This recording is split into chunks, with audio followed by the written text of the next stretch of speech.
Hey, everybody. Good to see you all. Welcome, welcome, welcome. We're going to have yet another great late night chat.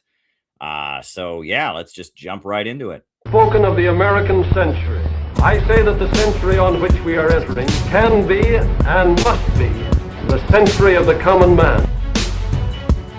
A radical redistribution of economic power. I mean, we know that racism is just a byproduct of capitalism. Everything would be all right if everything was put back in the hands of the people. We need a government that will make sure Americans are taken care of and organize the economy to serve the people, not the profits of a wealthy few. We now have the techniques and the resources to get rid of poverty. We got to start getting out there with the people. Get out of the movement and get to the masses. We need a government of action.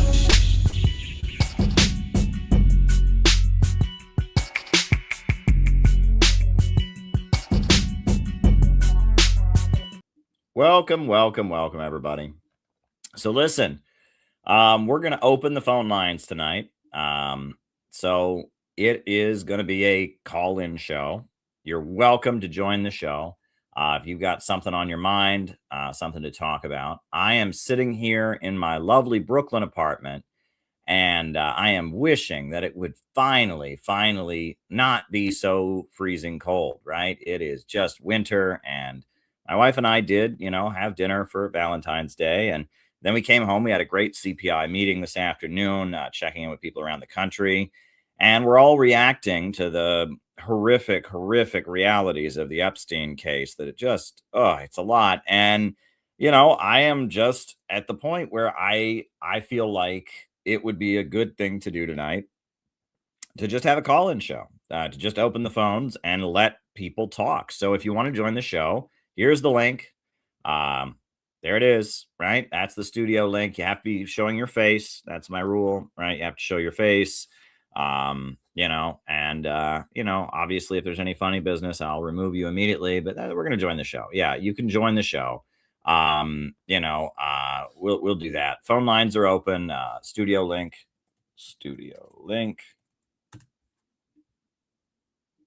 Right. I'm tweeting it out right now. Join the show. Tell me your thoughts. Yeah. Why not? Right. Why not? Right. I am curious to see what people think. So there you go. Yeah, I'm sitting here in my lovely Brooklyn apartment. The whole nation is reacting to the details of the Epstein files and Thomas Massey, standing and fighting and demanding that we get to know the truth, along with Marjorie Taylor Greene. And oh man. Yeah. And if you want to tweet this out, spread the word, please do, right? Help us, get some people in here. But yeah, we're having an open phones show tonight. We're all just kind of reacting. I've noticed, I have been particularly interested in the last year or so, very interested in Jeremiah and the book of Jeremiah from the Bible. And that's particularly relevant. I had a video here on the channel where I talked about the cult of Baal and child sacrifices and the prophet Jeremiah. That's doing very well. We also reacted to the Noam Chomsky aspect of this. The Noam Chomsky, for many of us, was the gateway drug for anti-imperialism. And it looks like Noam Chomsky, turned out to not be so good and to be involved in all of this. And, I think a lot of people are just feeling like a deer in the headlights. We are just feeling like a deer in the headlights. So please join the show. Let's just talk. I want to hear what other people have to say. I want to engage with people. Now, if you'd like to send a question want to come on the air, you want to send a question, the best way to do it is to go to buymeacoffee.com. You can send a question that way. That's a great way to send questions. You can also do a Rumble rant if you're watching on Rumble, or you can cash at me at Caleb Maupin 22. Let's just talk. It's been a while. I do this every so often, right? I don't want to do this, as I don't want to do this every night, but I like to do open phones shows where we just let people come on in and share and talk and ask me whatever they want to ask me and share their perspective. So we're having an open phones show tonight. The link to join the show is right here. I tweeted it out. It's on Twitter. It's in the chats here. If you want to join the show, just join the show, and that's the way we'll do it. So I think we'll start out with there's video of Thomas Massie kind of summarizing where things are at. So maybe we can start out with that video of Thomas Massie. And hopefully someone joins us soon. So yeah, this is Thomas Massie, the principled libertarian conservative Republican from Kentucky, who has fought to get the Epstein file killed. And this is him speaking to the media. So I'm gonna put that on, and we'll have that on. And yeah, if somebody wants to come join the show, please do join the show. Right here's the link to join the show. It's in the chat. It's been tweeted out or whatever. So yeah, and if you got a question, Caleb Maupin, buy me a coffee is the way to do it. But yeah, we'll start out with Thomas Massie, and we'll just see how the evening continues. So this is Thomas Massie kind of summarizing the situation to the press. Well, he got tired of me winning, so he joined our side. I have no animosity toward him. I regret that it got personal for some folks, but it never has for me. It's always been about the survivors. What do you make of this reversal? I mean, after months of fighting you. Well, the Speaker, the Attorney General, the FBI Director, the President, and the Vice President could have saved us all this time and embarrassment, frankly, for our own party if they'd just done the right thing 4 months ago. Do you believe him, Congressman? I mean, for weeks he's been pushing against this. Now he says he supports it. Do you buy it? He's only supporting it because the President told him to support it. No, that's what Mike Johnson does. No, I'm talking about, do you buy President Trump saying that he wants the House to pass this resolution? Well, I'm concerned that now he's opening a flurry of investigations, and I believe they may be trying to use those investigations as a predicate for not releasing the files. That's my concern. You think they'll try to block it? Well, they will. I'm afraid they're going to try to use a provision of the law that allows you not to release these materials if they're subject of an ongoing investigation and would harm, and the release of which would harm the ongoing investigation. So what do you think this is all about for President Trump? First he was blocking this, pushing Republicans to block this for so long. Now he's reversing course, and he has the power to release the full files anyway. Well, it's pretty simple. For 4 months, he thought the best thing for him was to keep the files secret, and somebody convinced him that the best thing for him was to release the files. And if they're serious about it, they should release them right now. It's that simple. Why do you think he is working so hard not to get them released for so many months? What do you think the real reason is? These files implicate billionaires and friends of his and political donors that he's trying to protect. And Epstein also had close ties to our own intelligence agencies and Israel's intelligence agencies. That's why there's so much effort in trying to stop this.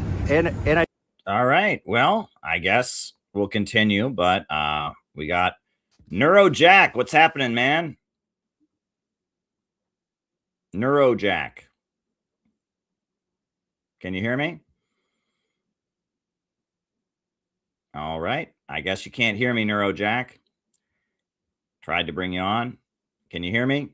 Can you hear me? All right. I guess they'll not. Try to stop it somewhere else. And that's going to backfire on them too. So the president's saying he'll sign it. You don't buy that? No, I think he'll sign it. I want to be there at the signing party. Think he'll be invited? I've never seen somebody not get invited to sign their own bill. All right. All right. Tanner, what's happening? Hey, how you doing, man? I'm good. How about you? Feeling validated, and that's not a good feeling. Yeah. Go on. Tell me more. Oh, no, I was just going to say I probably got into politics in like 2011, and I got into the Ron Paul movement, big libertarian, and I kind of got sucked into the alt-right pipeline through that, just culture change, trying to find the answer. And oddly enough, it kind of led me to more of a communist worldview over the past few years, to be honest with you. Something I've kind of went back and forth with. But sorry if I'm a little giddy and nervous. This is one of my first times ever talking on air. So, but yeah, the one thing I am appreciative of is that I through that like libertarian Ron Paul movement and stuff, got involved in kind of the conspiracy side, and now it sucks to be like, oh wow, a lot of that stuff was going on is true. So Yeah, well, in 2011, I was in the Occupy Wall Street Park. I think it was October 20th, 2011, when Gaddafi was killed. And I remember the people who supported Gaddafi and were horrified by the killing were the Ron Paul people, right? And most of the left supported the overthrow of Gaddafi. All the professional leftists, all the NGO liberals, all the Trotskyites, and all of that. And it was the Ron Paul kind of people that understood Gaddafi was trying to create an independent African currency. And Alex Jones had been to Libya, and Cynthia McKinney had been to Libya.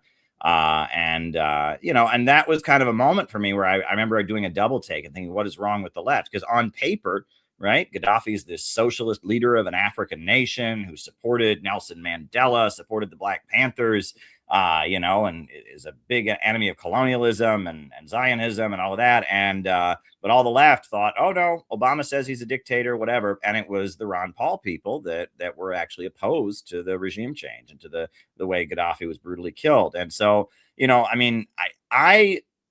my journey was, I was very angry with the Ron Paul people, but I then was more angry with the communists because it just seemed like they didn't want to recruit them, right? There were many people. I remember during the Bush years, there were so many people that just couldn't question anything, right? It was just, Bush is protecting our freedom and all that. And then people were waking up and saying that the wars are wrong, etc. But then saying, oh, well, we need real capitalism. And I said to the communist groups I was around, I said, why don't you publish any literature, debunking these libertarian arguments? No, we don't want to recruit those people. They're all racist. They're all, that was their attitude. And so looking back on it now, and I mean, it's been a complicated journey, and CPI has gone in all kinds of different ways. But we are doing our own thing as innovationists, but we're on a journey learning together. I think we're all just learning, right? Imperialism as a system is collapsing, and we see that this Epstein stuff just shows the ugly, internal realities of who the rich are and what they're up to. I mean, and who the imperialists really are. I mean, it's a little bit much. I mean, it's just, there is an element of like, we like to be right, but we don't want to be right. We don't want to be right. I mean, goodness gracious. I mean, wow. So what else is on your mind? Well, to your point, the anti-wars really what got me motivated. I kind of grew up in a George Bush, like typical Republican, household. I will say my parents leaned more left with social issues, but when it came to like economics and whatever, it was always, Republican. I remember even like campaigning for Bush with my mom when I was like a kid. Yeah, we were actually at the RNC headquarters in Florida watching Bush get inaugurated. So yeah, so I kind of wanted to be angsty and rebel, and I found libertarianism, and it was kind of like what you said. It was like, oh well, we tried real capitalism. This is crony capitalism. And now now I look at it and it's like, oh, okay, well, we want to fight a system, but the only way to fight that system is with more of the same. We're freeing the market more, which just we've already seen what that does. So I don't know. It's a lot. I will say the same thing though. My journey's been very complicated, but I'm happy to have gone through all those routes to kind of end up where I am today, if that makes sense. Yeah, that was one of the big things I would say to libertarians is you're so anti-war, you understand that the American government is waging these wars, but why is it they're overthrowing communist governments and imposing capitalism? If the solution, you'd think they'd go around overthrowing capitalist governments, I mean, and part of it was just this kind of like conservative belief that everyone who is not a conservative is a communist, right? They don't see a difference between Obama and Stalin. It's just like, well, it's all communism, right? I think that's part of how they kind of square that.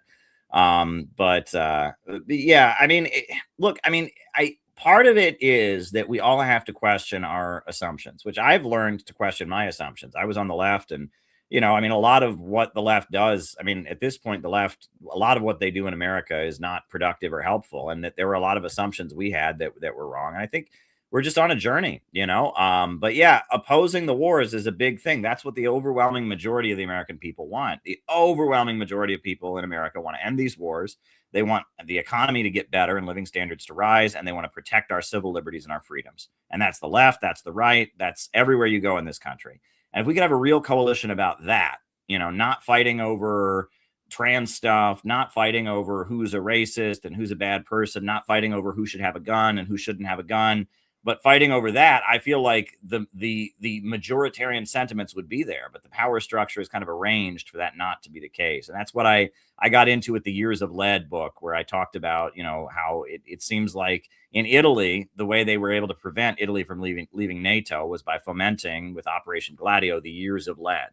And just demoralizing the population with lots of confusing political violence. And then they got their way. And so, yeah, I mean, I'm open to all kinds of things. I have this new book out. I'm going to start reading it on the streams about, I argue that Stalin represented something bigger than just communism, right? And that Stalin, there's this history that talk about geopolitics, civilizations of the land, and empires of the sea, and that Stalin was very much an assertion of a civilization of the land against the empires of the sea, and that Trotskyism and regular Marxism has kind of this globalist, Marx supported free trade and things like that, and that within the Marxist movement there was kind of a fight between bigger spiritual and civilizational forces, and that's what this new book is about. And I think we're just on a journey, right? And that if the answer was just going back to just regular communism, somebody would have done that by now and it would have worked. You know what I mean? So I'm past thinking that that's just the answer. That is the basis through which I understand things.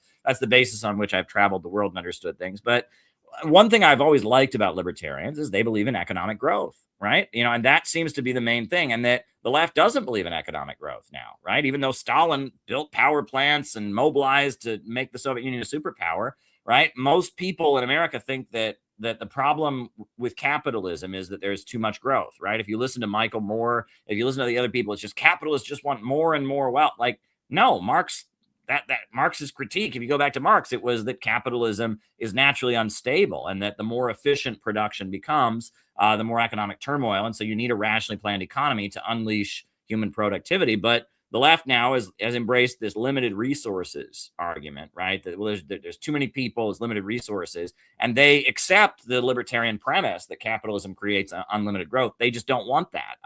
We're in a strange time, we're in a very, very strange time. So, yeah, what are you up to these days? If you don't mind saying where you're located in the country, and are you involved in any activism or any activities or anything? Or No activism. I kind of want to get involved. I'm in Tennessee.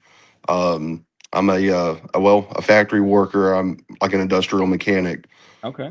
So kind of, I don't know. For me, I kind of see. I wish I could get more people I work with. Now, the younger people, they see it, right, because I feel like they,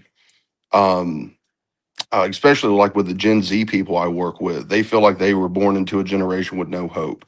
The baby boomers I work with, I mean, there's just no helping them. I mean, they're good guys overall, but just like they're so, like, I mean, just 3 weeks ago, they were laughing, being serious, talking about, in a few months, I'll be going down to Venezuela to help, with the oil refineries and make all this money, because they think that, like, I don't know, I don't think they understand that we actually are the bad guys, as a country, the empire, if you would. Right. And I would say that, like, I've kind of given up with them and just try to talk to like the younger dudes, especially trying to organize labor. That's one thing I've realized, like, that is so important because, I'm getting older, I have a family, and I'm making more money than I've ever made in my entire life.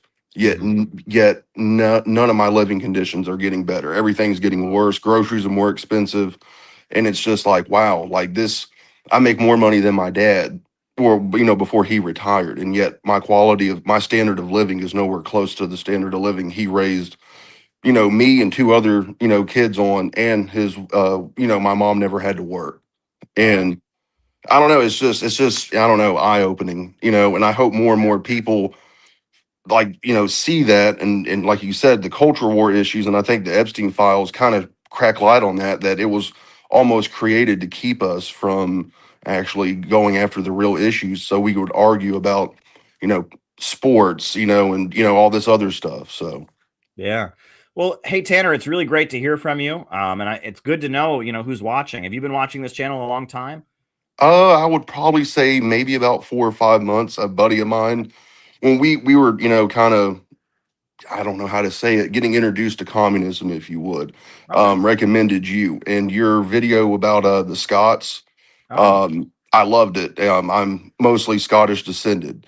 there you go. So yeah, so it was awesome. So I've been following you ever since, and I love your content, love what you do, and you've definitely helped with the journey. So I appreciate everything you've done. Great. Well, we're on a journey together, and it's really great to hear from you. So give my best to your family, and we're all struggling to figure out how we can get our country out of this mess. So, welcome aboard and enjoy the show. So thank Thank you. you so much. You have a good one. Yeah, you too. You too. All right, Neurojack, can you hear me now? Can you hear me? Yes, I can hear you. Can you hear me? Hey, what's on your mind? How you doing? Hey, I'm doing good, man. Thank you. I've been watching your content for a while. I had a friend who recommended you similar, and I had a background similar to the guy that you just talked to as well. And I found your work very illuminating, I would say, particularly what I've looked at is like the material that you've covered in BreadTube. I think that's very relevant. And I had a very similar journey to this guy where, I grew up in the South and kind of found myself really getting called one thing or the other. Like the day of 9/11, I was very untrusting of the narrative, and I only progressively got more untrusting of the narrative from there. And I was always anti-war. Again, I'm not really anti-war. I'm anti-war for no good reason. Like if we're going to be imperial and we get nothing in return, and we're not actually benefiting ourselves or the world, what's really going on, right? And then I think this is where the conspiracy theory side of things comes, because everyone's trying to figure out, like, what are we doing all this for, right? And I think your argument that it's like some form of Trotskyism is about the best simple way to explain it that I found, I would say. Yeah, well, our leaders are loyal to a global international system, not America. That's very clear, right? And part of how they have maintained that system, they've kind of learned that kind of fomenting revolutions and tapping into like the leftist aesthetic of we're going to go out and fight for justice and, the Revolution Incorporated, George Soros or whatever. That very much is a method that they have figured out, they've tapped into in order to overthrow governments and maintain their power, and that is rooted in Trotskyism, right? In the theory of permanent revolution. When Trotsky and Stalin had their falling out, Trotsky was for the permanent revolution, whereas Stalin said we could build socialism in one country, and that the libidinal release, right? Getting people to release their anger, release their sexual impulses, the Oedipal drive, the drive of a young man to kill his father, rebel against tapping into that became a method. Right.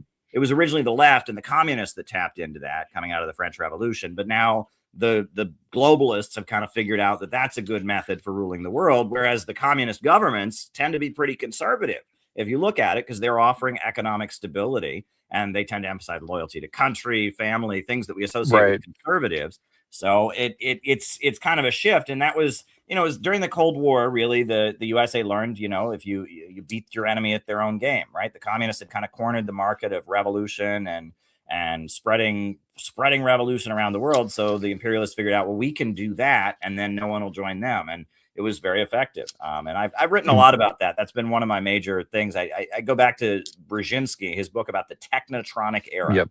Yeah, where he talks about how absolutely. basically he says the 60s upsurge was not a communist revolution, which obviously it wasn't. He said it was a change in social relations related to information technology. The TV and all of that was changing the way people related to things. And he said, rather than fight this cultural revolution, we can weaponize it against the Soviet Union, and that we should make America the center of information with the internet hadn't been invented yet, but let's make America the center of the information that the world gets, and we can use that to dominate the world. And that strategy, really, it was the liberals who won the Cold War, right? It wasn't, we always are told it's Reagan and the arms race, but it's really the liberals. The liberals figured out that, we can just hijack the leftist ideals and weaponize them against the communist countries. That's been kind of my analysis. Yeah,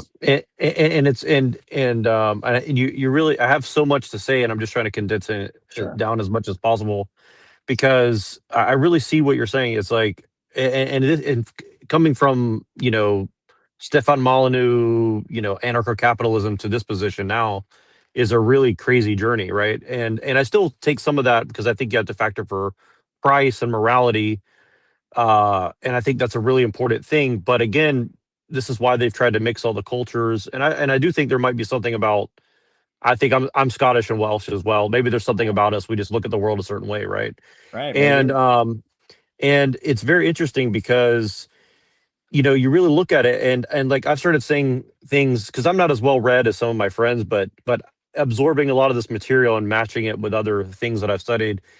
I like to say things like Trotskyism is neoliberalism or Trotskyism is neoconservatism, which I know you would agree with that. But when I talk to people from Europe, like I was talking to someone from Europe yesterday, they call themselves a neoliberal, and I said I don't really think China's that dangerous because they're an ethno-nationalist communist state. I don't really think they have world empire things, but they have this scare that China's the big problem. But really, like you said, it's the technology and it's cults that really run the world, right? These two things are things that people don't want to touch on.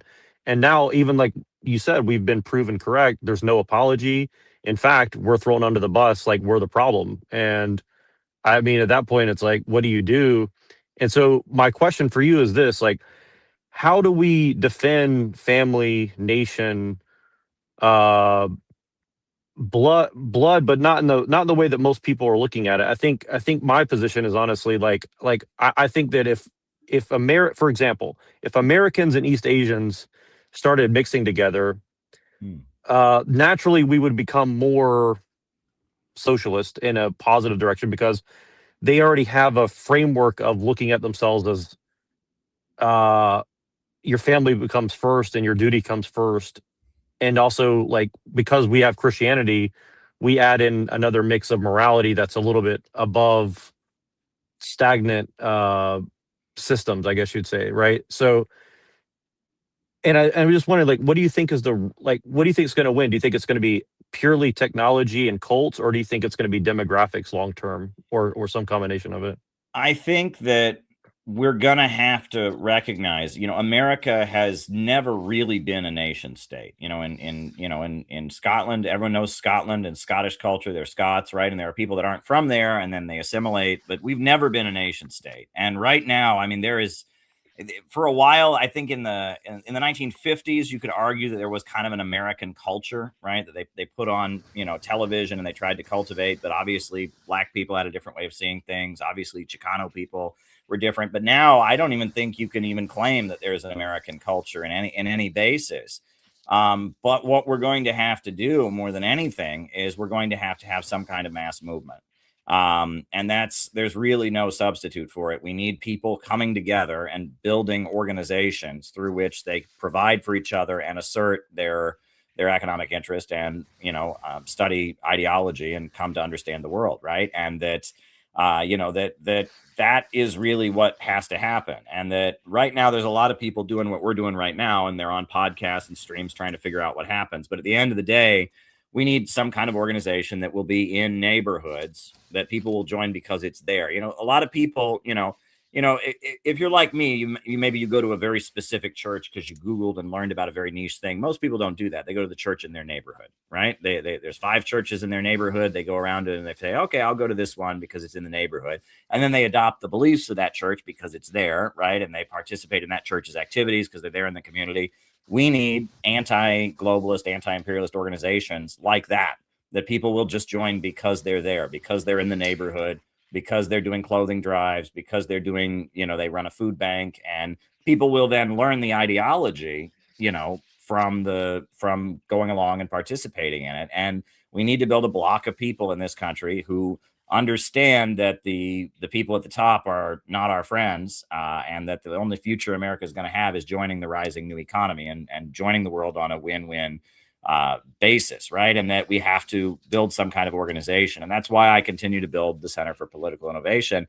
And that has put me at great risk. They would not have been able to defame me and smear me on the level they had if people hadn't had access to me. But ever since I started this YouTube channel, that's always been my understanding, is it's about building an organization, right? It's not I don't get on here to just, talk about the world. I'm trying to build a movement, right? And that's what I've always been trying to do. Obviously, my approach to building that movement has shifted since I'm not really part of the left anymore. I tried to stay on the left. You go back, I tried really hard to stay on the left, but the left didn't want me. And now I understand why, because the left has just become kind of a vehicle of the deep state. I mean, there's just no of neoliberalism, essentially. yeah, right. And so, and that a lot of people on the right say things I agree with, but then ideologically they have these, and that when it comes to economics and different things. So I guess we're just going to have to do something completely new, because we're in a completely new situation. The political situation that we're in right now. I mean, this Epstein stuff. I mean, this is not like anything we've ever seen. I mean, it's, our government is run by people who, rape underage girls and sacrifice children and kill babies. I mean, this is like and what frightens me, I will say, is I noticed like Trump, and not just Trump, but like mainstream media is all just trying to get back to normal. And like when Trump tweeted out the video of Michelle Obama and Barack Obama on the monkeys, right? Like that was brilliant on Trump's part, because everyone called him racist, and then Right. And then the halftime show, right, at the Super Bowl, and it's like they want to just get back to having our normal red team versus blue team fight. This isn't that. Like, we look at this is like an emergency. Like, it's exposed everything we've been telling people about for years, that we are ruled by literal sociopaths, who set up a satanic criminal ring tied to Israel that runs our government. I mean, that's like, hello, like, we can't just go back to normal after that, right? But that seems to be what we're doing. And you look at it, it's just like, wow, it's crazy to think about. What do you think?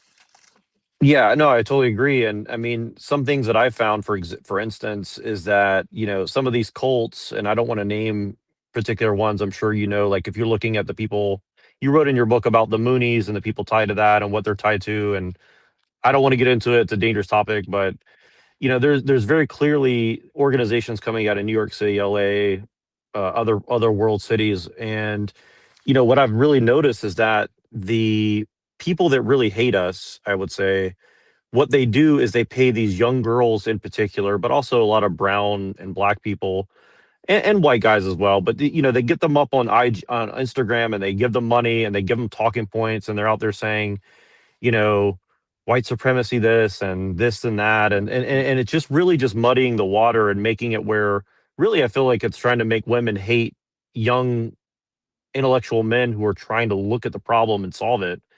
And that's really what I see as like a big part of the project right now, is really trying to get everyone turned against those who are trying to intervene between what you said, these groups of people. And it's a very good play on their part. I got to admit, like, it's very smart. I don't think it's going to work.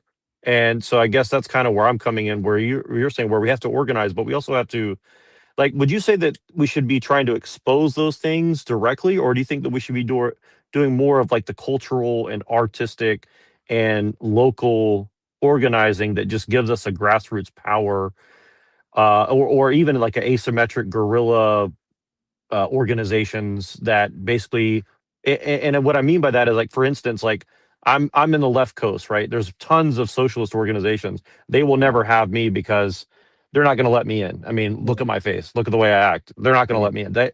They want docile, easy to manipulate people. So I can't go in there and infiltrate. But what would you suggest we do? Do we build more online and then go out there, or do we even go international? Should we move to Korea or China or somewhere else in the world and try to build there and build networks from abroad where maybe it's safer to do that, versus here in America, where you go to a leftist or even a right-wing event. I've been to right-wing events on the left coast, and I mean,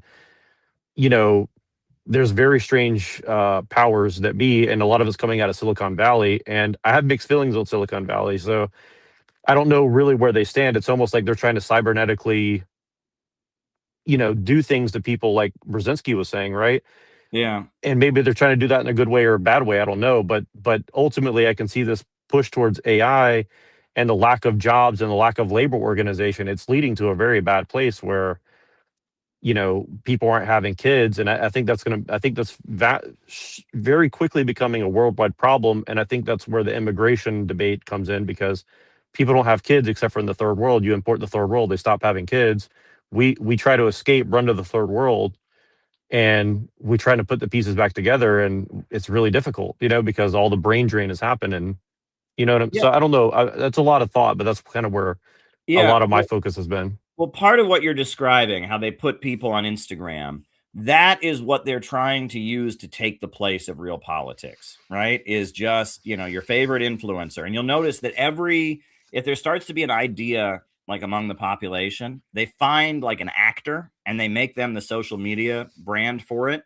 And they blast them everywhere. And then the idea is that nobody will get involved in any real movement. They just watch that personality, right? I think Nick Fuentes is that for the alt-right or white nationalists or whatever. There's a lot of people who have those 100%. kind of ideas, but now basically if you get into those kind of ideas, you just watch him, right? And he's sarcastic and cynical, and you just kind of watch him and you don't do anything, right? And that similar things have gone on. BreadTube was like the first version of that. It was the Bernie movement. There were a lot of young people getting interested in socialism. So they found a bunch of actors and they created BreadTube.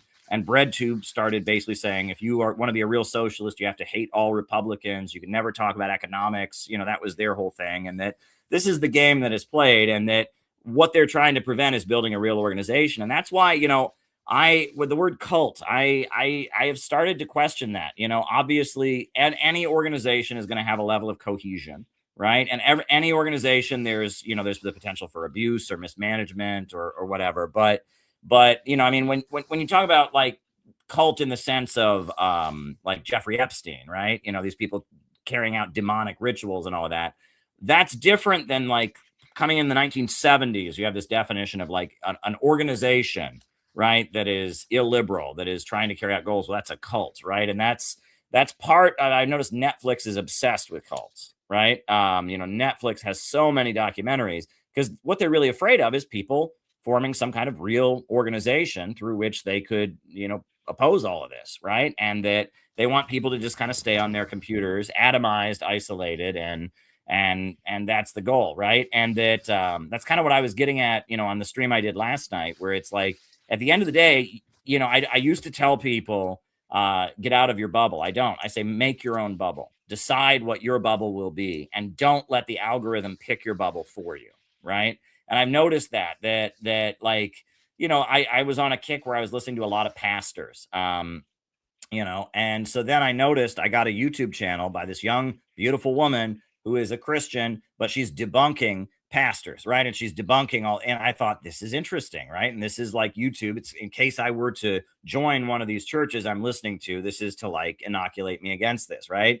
And that this is postmodernism, right? Postmodernism is the belief that all ideology is totalitarian, and the only good thing you can do is deconstruct and take things apart. Right. And that's really what they believe. And that, I talked about Satanism last night, and that philosophical irrationalism, the belief there is no truth, right? And that anyone who tries to create a truth is simply being totalitarian, and that, that we can just set our own morality by doing what we want. That's what the Jeffrey Epstein people believe. Like, that's what they believe. And I think Ayn Rand is like a version of it that's kind of like dumbed down for business majors, but Leo Strauss, he was the guru, and that's what he believes, right? And Friedrich Nietzsche believed this, and it's the idea that there is no right and wrong. It's just a matter of, of might makes right. If someone comes along and tries to create right and wrong, they're being totalitarian. They need to be overthrown, and that we can all just be selfish, right? And it's very, very. That's what they believe, and that is the face of evil, right? And I don't know. I mean, I don't know if I would call it a cult necessarily. I mean, it's radical, extreme individualism and breaking down any sense of group identity, if anything. Yeah, no, and I agree, and I agree, and I won't say too much on the subject, but I will say this: that, like, for example, you look at the Christian nationalist movement, and they have a big undercurrent of that ideology, and I'm sure you've noticed it, right? And I generally consider myself a Christian and a nationalist, so I was like, hey, I kind of agree with them in principle, but then when you look at the way that they're arguing for it, it's very insidious in a lot of ways, because it is sneaking in those influences that you mentioned, and it's not doing it in an honest way where there's an honest debate. And I know because I've tried to call some of these people, and let's just say they don't like it very much, right? Mm. So yeah, and so I just wanted to say I won't take up any more time. I'll let somebody else talk. But I Yeah. really appreciate your work, and hopefully I'll learn a little bit more about what you do and how you organize, because I think now is the time that people have to start getting active and trying to build up money and organizations and families and really do something, because I don't know that we have too many more decades before maybe there's a lot less options to do any of Yeah, that. no, I So hear you. Strategic equilibrium. Well, thank you. Thank you, NeuroJack, and my best wishes and good luck. you too. Great. Thank you, Caleb. Yeah, it's really great to see all these people that are behind the scenes, that are part of this channel, right? You never know who's watching, right? That's great. Now, there's somebody in the studio called Jay. If you can turn your camera on so I can see your face, I can bring you on. Jay. So just turn your camera on if you can. Jay, turn your camera on so I can see your face, then I can bring you on because that is my rule. But yeah, but if you want to join the show, we just had 2 great guests there. It's great to see them. So yeah, join the show. That's the link. Yeah, we're doing good stuff here. I guess we'll let Thomas Massey continue the press conference. But yeah, feel free to join the show. Nature of this. I mean, again, he goes after you, your wife, calls Marjorie Taylor Greene a traitor. Let's be clear, he went after my late wife and my current wife. What do you think about that? I think it's a new low for him, but again, we laughed it off. It's more to his detriment than mine that he, put something like that out. But I think it was beyond the pale, and if that's what it took for him to go that far to realize he needs to support this instead of opposing it, then that's okay. And by the way, my wife has laughed about it. She did tell me to invite Trump to the wedding, and I didn't, so she blames me for him getting mad. Are you optimistic this will pass tomorrow? Yeah, I think it's going to pass. I think it's going to pass with a veto-proof majority. Do you think the speaker will support it? I think begrudgingly he has to at this point. Congressman, you obviously had your differences with President Trump in the past, but Congressman Greene was one of his closest allies, one of his strongest supporters. What do you make of the fact that over the Epstein files it prompted this such a public and searing breakup? Well, Marjorie represents the base. I mean, she represents what we campaigned on, more so than me even, the populist movement that, brought Trump into the White House. And when he told his supporters that they're no longer his supporters if they still want the Epstein files released, he lost a lot of supporters, but Marjorie didn't. And she, she's in favor of finding justice for the survivors. And so she won the argument. Do you think that President Trump has lost his touch on the MAGA base, has lost his understanding of the MAGA base? I think on aspects of fiscal responsibility, on aspects of starting wars overseas and getting into regime change, and on this case of releasing the Epstein files, I think he has strayed away from the things that he campaigned on.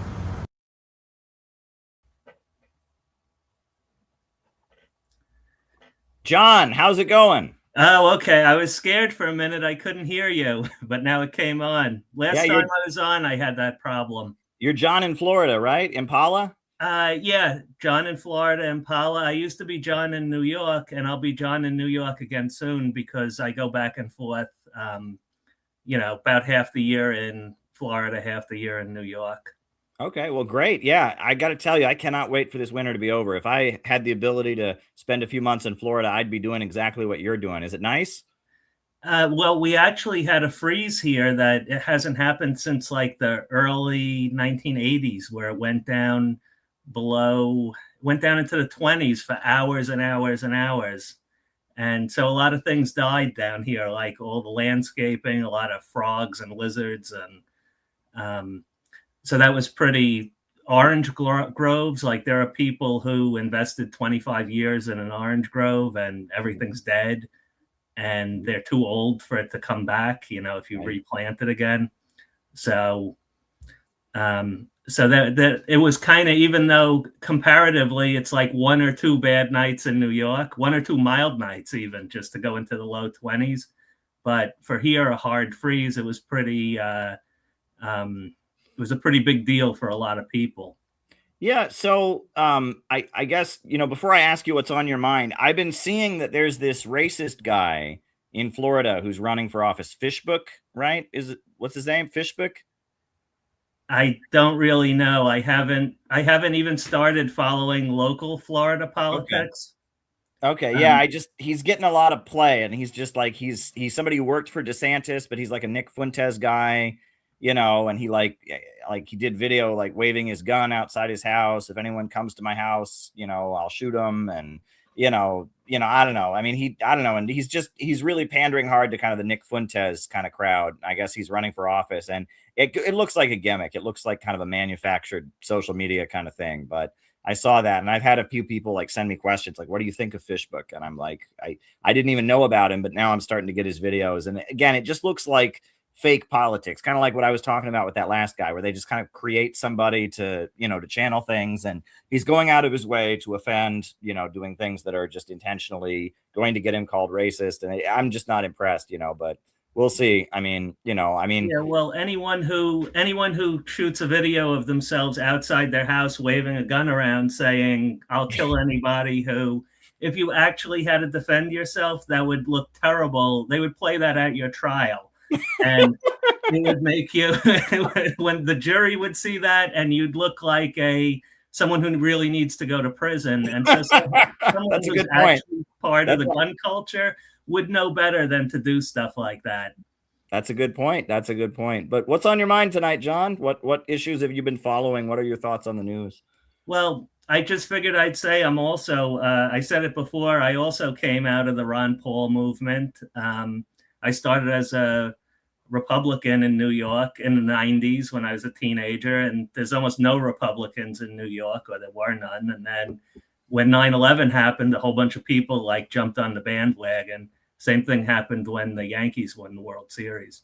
Oh, and but then I got frustrated with the Republican Party, and I looked into conservative. Like my idea of Ayn Rand, I kind of found Ayn Rand when I was frustrated with the Republican Party, and so I kind of had a positive reaction to her writing. I never read The Fountainhead. I read Atlas Shrugged, and I kind of dismissed all the religious part of it because there's a lot of atheism in the libertarian movement, and they see like God as another authority, just like the government.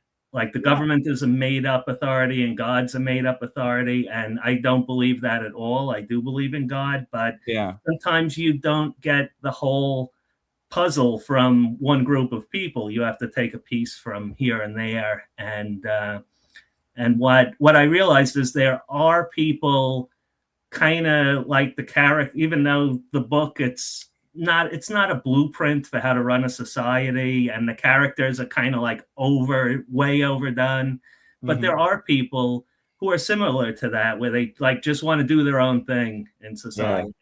Well, it's interesting because it took me really, it's only been I'm in my 30s. It's really been in my 30s I've come to understand a little bit more of like what Ayn Rand, why it's appealing to people, right?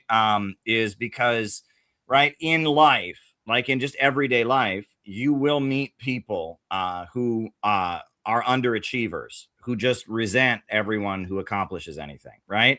She's projecting what we've seen in real life onto the world, right? She thinks the billionaires that rule over us are just hardworking motors of the world, which is ridiculous, right? But it is a reality that you do get a certain type of person. It's like when you're a high achieving, fanatical person, you will get a lot of people that will resent you and be jealous of you and want to destroy you. Not for any good reason, just to kind of make themselves feel better about their lack of motivation or whatever. And that she's talking about that phenomenon that a lot of creative people, and I guess she was an artist herself, right? She was a writer, and that a lot of creative and hard working people experience kind of, somebody sent me, when James O'Keefe, the guy who's the head of the conservative, he was ousted from the conservative, Project Veritas. Project Veritas. And if you read the attacks on him, it was just this you know, I mean, it's the same stuff, the same kind of stuff that's been leveled against me, the same kind of stuff that's leveled against any organization. And it's just kind of this kind of like people are jealous of how motivated this guy is. This guy was a fanatic with Project Veritas. And so they decided to, oh, destroy him, you know, and that's kind of what Ayn Rand is getting at, is that there are certain people that are very fanatical and dedicated about what they do, and that society, kind of gangs up on them unfairly. I think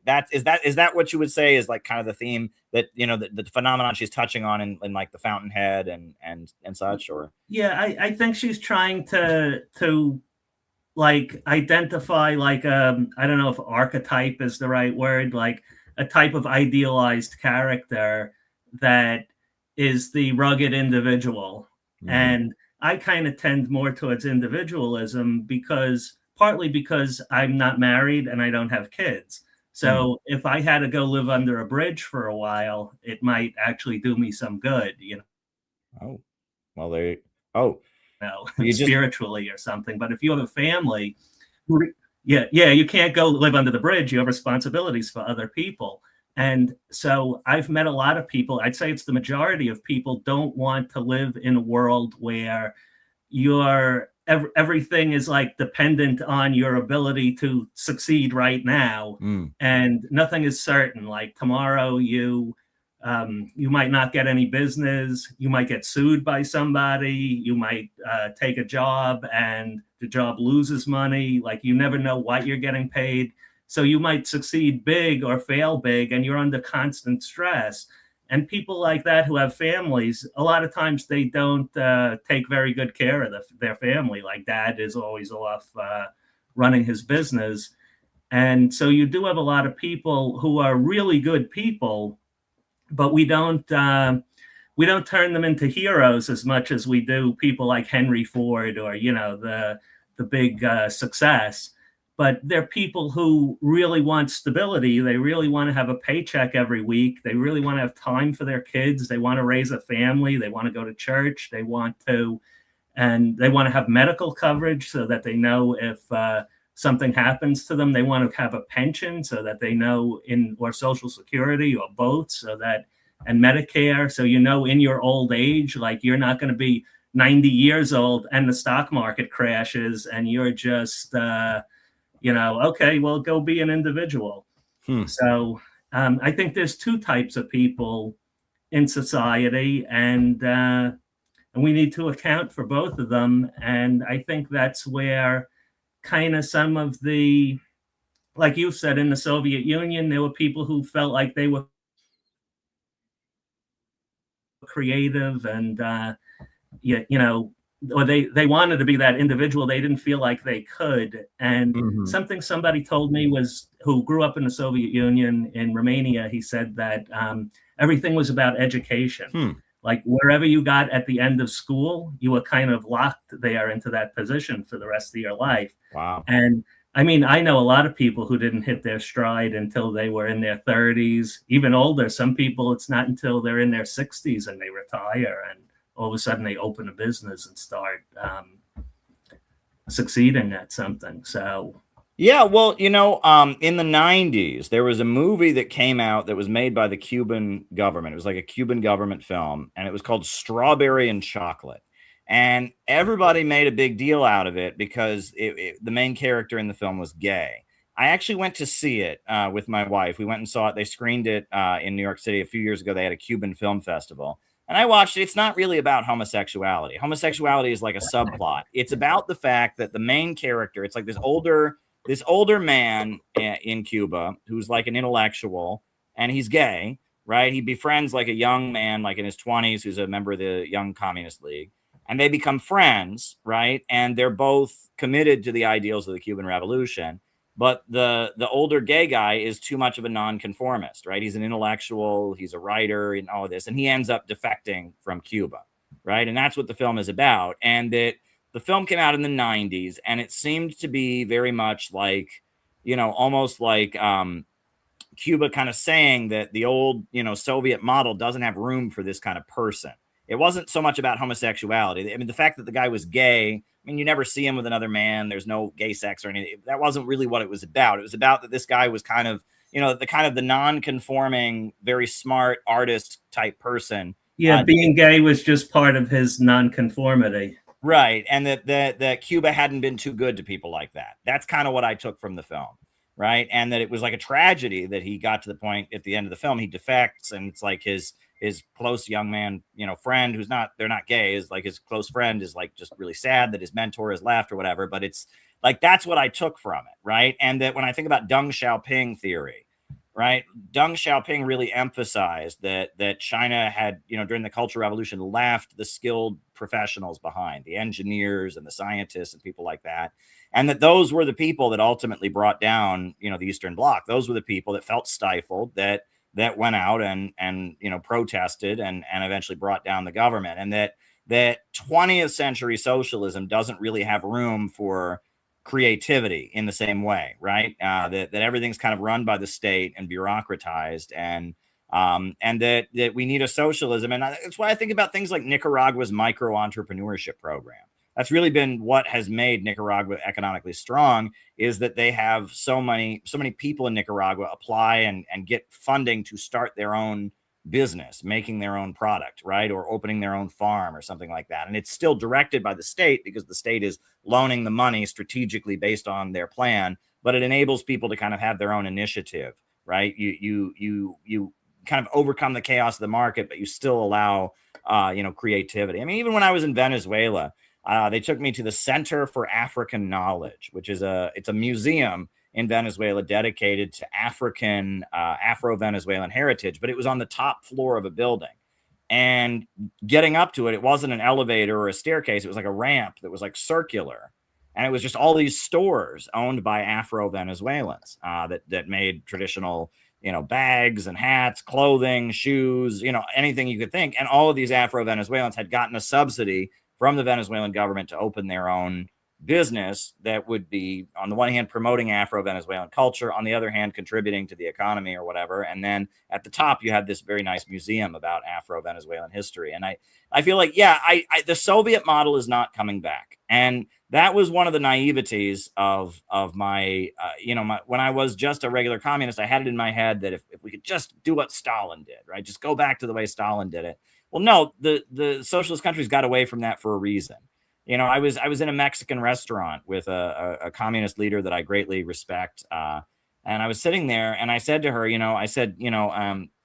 how could you have a place like this in a state-run economy, right? In a state-run economy, how could you have a place like this? And her response was, well, the food will be much healthier for you and all of that. And I'm just thinking that's not an answer that's going to work for most people. Most people, when they go out to eat, they want to go out to eat at a place that's nice, that they're trying to give you the best experience possible. So you come back and leave a nice tip, right? That you need the market for certain things, and you need people to kind of take ownership of it. And, you need that, but that shouldn't be in command, right? You shouldn't have a situation where people become unemployed and have no job. You shouldn't have a situation where things like healthcare or electricity or steel manufacturing, the major commanding heights of the economy, are left up to the chaos of the market.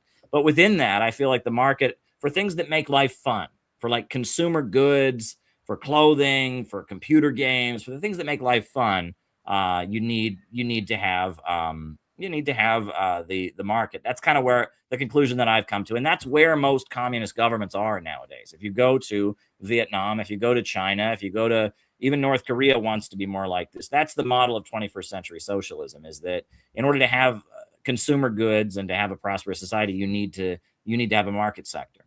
Yeah, we definitely need to look at China. I was just talking to someone who's conservative about that. Mm-hmm. And like the fact that China has grown and expanded and is doing so well, and we should be looking at that. And they said to me, well, they're not doing anything good. China just steals everything from everybody. And I said, well, if that's the case, then that's what we should be doing. We should just go and steal everything from everybody, including China. Just steal everything. Because and I was kidding, of course, but if that's all China does is steal everything, then, it should work for anybody, right? Right. And there's been a lot of inventions that China has done as well, but that's a wild topic. Yeah, they innovate a lot, but it's like years ago, the media, the mainstream media, they did a report on China was putting lead into children's jewelry. And they did a report on it, and they traced it from the shipping container all the way back to China and found the factory owner. And the factory owner spoke a little bit of English, and he said, people order jewelry from me, and I make it out of whatever they tell me to make it out of. I can make it out of gold. I can make it out of lead. I can make it out of aluminum. It's whatever somebody pays me. It was a very capitalist answer. Yeah. And the media person was kind of dumbfounded, like didn't know what to say about it. And it's true. Why don't you go back to America and blame the guy who ordered the jewelry that has lead in it and is selling it to kids in his stores? You know, it's not necessarily the Chinese manufacturers. Indeed. Indeed. Well, you know, hey, John, it's great for you to come on. Thanks for joining us. Enjoy Florida. I hope it doesn't, you know, continue freezing down there. Sorry to hear about the orange orchards and such that are ruined. But, you know, thanks for coming on. It's good. And, you know, yeah, thanks for having me on. And I think the only way that I think they're really scared about us coming together. I think that's what scares them most. And I encourage people who are conservative to listen to you, because you're one of the only people on the left who calls balls and strikes on Trump. You're not just totally anti-Trump. And also you have a positive message you want to build as well. You know, it's okay to have people, if you're trying to build a house, it's okay if different people have different ideas on how to build a house. But when you have people trying to tear the house down, that's a lot harder. And I encourage liberal people to listen to you, because a lot of these young people are very hopeless and very, you know, the message is so negative that we're a scourge on the earth and global warming, and we need to deindustrialize and go back to I don't know what. And, you know, it's just very depressing when, you know, we can build our way out of it if we develop new technologies. You know, part of progress is the future is unknown. And you don't get to a place, like if nuclear power scares you, you don't get to a place where you improve that technology unless you develop it and keep researching and keep trying to improve on it. Yeah. And that's the amazing thing about human beings, is we're constantly reinventing our relationship with nature and getting to a higher plane. Well, thank you very much, John, and my best wishes. Be in touch. Talk to you soon. Thank you. Yeah. That was great. It's always great to just, you know, meet people from our community. If you want to join the stream, the phone lines are now open. You know, we've had a couple, you know, 3 great guests so far, but please go ahead and join the show. The links are in the chat. The link is also on my Twitter if you want to get it off my Twitter. But yeah, it's just, if you want to hop on, go ahead. And yeah, I think while we're waiting for some new guests to come on, I think first thing that we'll do is we'll show what we showed last night, the Shanghai skyline. I mean, this is what socialism with Chinese characteristics, the planned economy utilizing market forces has achieved in China. So we'll just watch that again.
I love construction and building, so I love that video.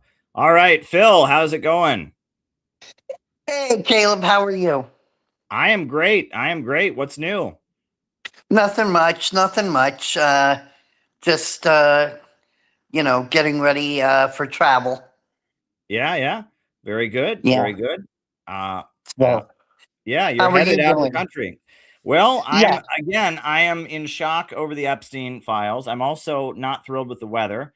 So, today I did have a nice dinner with my wife for Valentine's Day. And then I just was like thinking about what I was going to stream about tonight. And I thought, I'll just do open phones. I'll let our audience come on and share their thoughts because I'm just, I'm just, my body is not liking the cold weather and I'm not liking the news about Epstein. And it's great. I mean, earlier we had Danny on, who's from Tennessee. We had that guy from the West Coast who was on, and then we just had John from Florida, who's also here in New York sometimes, and now we got Phil. So yeah, you're looking to travel soon. Yeah. Well, I'm originally from Florida. Indeed, you mentioned that. Yes. So And I looked outside today, because I wanted to run out to the store, and we still have like 2-3 feet of snow piled up in front of our building. wow. Yeah, I mean Yeah. it's brutal out there. I mean it's brutal. I don't understand this. This is not what I'm used to, but I guess they're saying this is weather becoming more unpredictable because of global warming. I guess that's the argument. But yeah, this has been a harsh winter. It's better here than in Minneapolis. I will say that being in Minneapolis was pretty rough. But yeah, you just came back from Minneapolis, right? Yeah, about 2 weeks ago I was in Minneapolis. Yeah, so and I was out there reporting on the unrest, and so yeah, and yeah. So what's on your mind tonight, Phil? What do you want to talk about? Well, basically, I wanted to say, I'm shocked that the assistant attorney general came out and said that there's going to be no arrests, in the Epstein thing. Yeah. And basically, I think it's because there's some pretty big heavy hitters, on that list. Yeah. And that it would be embarrassing, to a lot of people. A lot of people, like I said, very heavy hitters. I saw, I believe it was your stream last night, where you were saying, that, excuse me, I'm sorry, where you were saying that, it's totally disgusting with the guy that was buddy with Epstein. Yeah. I'm sorry, I can't remember his name. Noam Chomsky. Yeah, yeah. Oh, yes, Noam Chomsky. Yeah. Go ahead. I mean, that's absolutely freaking disgusting. Yeah. Well, listen, I'll show a video clip here. This is Kim Iverson, our friend Kim Iverson, showing how Pam Bondi, the U.S. Attorney General, reacted, to the questions about Epstein. I don't know if you saw that performance earlier this week. It was on Wednesday. No, it was. I'm not a big follower of Kim Iverson. Yeah, no, this is Kim Iverson commenting on Pam Bondi before Congress, but we'll show the clip here. So, yeah. Yeah, I heard that was an absolute fiasco. Yeah, here we go. General Pam Bondi testified today over the Epstein files. She totally, completely lost it. Just went bonkers. This is after Thomas Massey starts questioning her. This guy has Trump derangement syndrome. You're a failed politician. She resorts to name calling. Here she is calling Jamie Rasker a washed up loser lawyer. You can let her filibuster all day long, but not on our watch. I told you about that, Attorney General, before you started. You don't tell me. Yeah, I did tell you because we saw what you did in the Senate. Lawyer, not even a lawyer. Were they married? Seems like they dated. That was so funny. Pramila Jayapal asks Pam Bondi to apologize for failing to redact the victims' names. Will you turn to them now and apologize for what your Department of Justice has put them through? Have you apologized to President Trump? Here is Representative Ted Lieu. I want to know, were there any underage girls at that party or at any party that Trump attended with Jeffrey Epstein? Seems like a pretty clear yes or no. It's a pretty straightforward answer, but of course, nothing in this hearing was straightforward with Pam Bondi around. This is so ridiculous.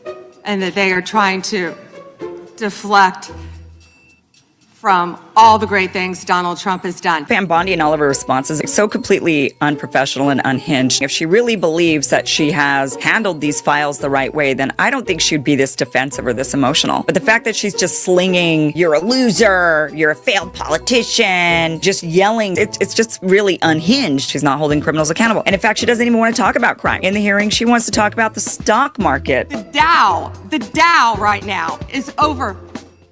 The Dow is over $50,000. I don't know why you're laughing. The S&P at almost 7,000. And the NASDAQ smashing records. That's what we should be talking about. She doesn't understand why she, the Attorney General of the United States, is being hauled in there to talk about crime when she should be talking about Wall Street. What does the Dow have to do with anything? That's what they just asked. Are you kidding? No, we're not kidding. We want to know actually why the hell did you just bring up the Dow? I mean, this woman is so stupid. This is just the most ridiculous thing I've ever heard. Yeah, that was Kim Iverson's take on it. I mean, I covered those hearings a little bit myself, and it was like, wow. You know, yeah, go ahead. She was talking about being a failed politician. You know, I mean, when she was the state attorney general in Florida, you know, I heard that crime, you know, jumped up like really big time. Oh, you yeah. know, yeah, my sister lives in the Fort Lauderdale area, and she said that whenever she turns on the news, she has to turn it off because it's all about drug crime, all about murders, all about people getting shot, you know, I mean, and if anything, she's the failed politician. Indeed. Yeah, that You know, was just an epically bad performance before Congress, you know, and it seems to me like they all know they're covering stuff up for powerful people. And, you know, it's pretty crazy. What? Anything else on your mind tonight, Phil? yeah, you know, I spoke with you last night about things, but I just signed my memorandum of understanding yesterday for the, you know, not for profit, you know, that I was trying to start up. So I signed that yesterday. Congrats. And thank you. And I'm going to be going out of the country in April to Guatemala, and then again to Southeast Asia in like September, October. So All I'm right. really looking forward to that. Well, safe And travel. Yeah. thank you, and thank you for all the encouragement and support that you give me. You Sure. know, I truly appreciate it. And you know, let me just say, dare to struggle, dare to win. Hey, well, Phil, you're a beloved member of our community, and it's great to have you on here. And I wish you the best in your upcoming travels. I hope it goes well. So stay warm here in New York. You know, be well. All right. Thanks, Phil. That's great. Phil is always great to have on the show. So yeah, the phone lines are open. You're welcome to come on, join the stream, and just talk about, you know, whatever you want to talk about, the Epstein files or any of the stuff we got on there. We've had great guests so far, and yeah, we'll probably go for another hour or so. You know, and so yeah, join the show. You know, this is great. We got a lot of people watching, and yeah, you can just join the link. It's on my Twitter. It's on the Rumble. I'm putting it on the Rumble. It's in the chat. So yeah, feel free to just join. So yeah, what should we put on next? What should we put on next? We should put on something. Well, you know, we have done a lot of work promoting peace with Russia, the Center for Political Innovations. This is a video compilation showing all the work that we have done, promoting peace with Russia, nonstop action. You know, so should I do that? Or I've shown that a number of times. Maybe that's not what I'll show, but why not? Okay. All right. I'm going to show, this is our action for peace with Russia. We may not show the whole thing because it may be that somebody joins, but yeah, for now, let's put on, this is CPI in the streets, wanting peace with Russia. Here we go. Russia is not our enemy. Russia is not our enemy. Russia is not our enemy.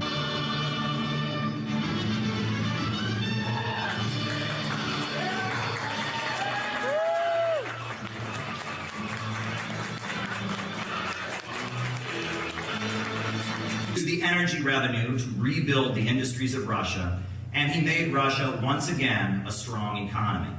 And that is why U.S. media demonizes Russia. That is why the U.S. government toppled the government of Ukraine in 2014 with the Euro-Maidan coup and installed a fanatically anti-Russian regime in Kiev. You know, I saw a CNN reporter claim that Ukraine was a peaceful country until now. Well, this is the monument in Donbass to all the children who have died of the shelling and the bombing being carried out by the U.S.-backed regime in Kiev. 14,000 plus people dead, children who have died. It hasn't been a peaceful country. The people of Donbass have been subject to 8 years of bombing, 8 years of shelling, 8 years of a food blockade, and Russia is now moving in to protect them and bring an end to this. The Wall Street money sharks hate Russia, they hate China, Cuba, Venezuela, Iran, and many other countries because they have governments that stand up to the international bankers and their monopolistic corporations. And it's not a good situation. People are dying and it needs to end. And we need there to be a negotiation. We want there to be peace in Ukraine, and that means that our leaders sit down and negotiate. It doesn't mean that Boris Johnson gets on the phone and wrecks a peace deal just because he wants people to keep dying. Global food crisis spawned by a war. That's right. Russia is not our enemy. Russia is not our enemy. Russia is not our enemy. Russia is not our enemy. Russia is not our enemy. Russia is not our enemy. Russia is not our enemy. Russia is not our enemy. Russia is not our enemy. Russia was with us in the fight against the Nazis in World War II. At the moments when America shows its true colors and is standing up for justice and truth, you'll notice that we're standing with Russia. Peace with Russia. Peace with China. Peace with Russia. Peace with China. It's time to stand for peace here at the United Nations. We are marching up to the religious rally. Russia and China are not our enemy. Peace with Russia. Peace with China. Peace with Russia. Peace with China. Peace with Russia. Peace with China. Peace with China. Peace with Russia. Peace with China. Peace with Russia. Peace with China. Peace with Russia. Peace with China. Peace with Russia. Peace with China. Peace with China. Peace with Russia. Peace with Russia. Peace with China. Peace with Russia. Peace with China. Peace with Russia. Peace with China. Peace with Russia. Youth festivals are very, very important to my organization in particular, the Center for Political Innovation. Every meeting that we have, we begin with the pledge. We've changed the word youth for people because we have people of all ages, but we begin, we raise our right hands, we pledge that we shall remember this unity forged at the end of the Second World War, not only today, not only this year, this week, but always, and the pledge goes on. But that is such a beautiful pledge that came out of the World Democratic Youth Federation. And I must say that the youth festivals represent the best, not just of this country, but of America. A time when we stood in solidarity with Russia to defeat fascism. And they're trying to erase that from American history. I'm Caleb Maupin, the chair of the U.S. delegation, and he also represents the Center for Political Innovation. Welcome, everybody. My name's Caleb Maupin. I'm the founder of the Center for Political Innovation. And in October, I was deeply honored when the youth office of the Russian Foreign Ministry reached out to me about forming a national preparatory committee for the upcoming World Youth Festival, set for March in Russia. As someone who attended the World Festival of Youth and Students in 2013 in Quito, Ecuador, someone who attended the festival that was held in Sochi in 2017, as an advocate of socialism, peace, and international cooperation, as an American patriot, as a Christian, and someone who strives to live according to the teachings of Jesus Christ, I considered this to be a great opportunity. However, it is the circumstances of our upcoming trip that bring us here today. As we meet here today, Jesse Neville, Penny Hess, and Omali Yeshitela have been indicted by the U.S. Department of Justice. They are facing a possible 15 years in prison. Their trial date was just set for September. The Biden administration has charged them for doing what we are about to do, for going to an international conference in Russia. I'm the leader of the United States delegation. I'm representing the Center for Political Innovation. And I would like to just thank you from the bottom of my heart for that dynamic interview you gave to Tucker Carlson, in which you showed many, many young Americans a different kind of leadership, because our politicians and our leaders in the United States, they speak in sound bites, they speak in terms of scandal and gossip, but you presented a long-term vision, a scientific view of statecraft, and by getting through to young Americans, you made a difference. Many people who would never have listened to anything you had to say or heard another perspective heard you because of that interview. Now, getting to my question, things between our two countries are not good at this point. You know, before we left, we had to have a press conference at the United Nations.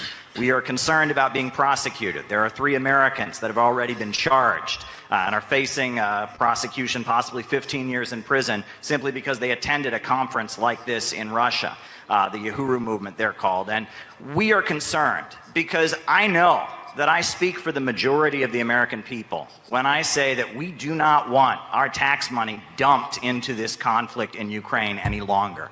We do not want our country to continue to deteriorate internally while our leaders waste money on prolonging this war. I'm frightened by what the Biden administration is doing, not just in Ukraine, but also on Taiwan and on the Korean Peninsula. And I really do see gatherings like this as a potential road to peace. And what I have seen at this festival has blown my mind. The amount of young volunteers that you have here, people who have stepped up, who love their country and want to just come forward and put together dynamic events like this. What kind of role can events like this and young diplomacy activities like this play in helping set the stage for maybe changing the dangerous direction our leaders in the United States are taking things against the majority of the wishes of the majority of the people of our country? Thank you.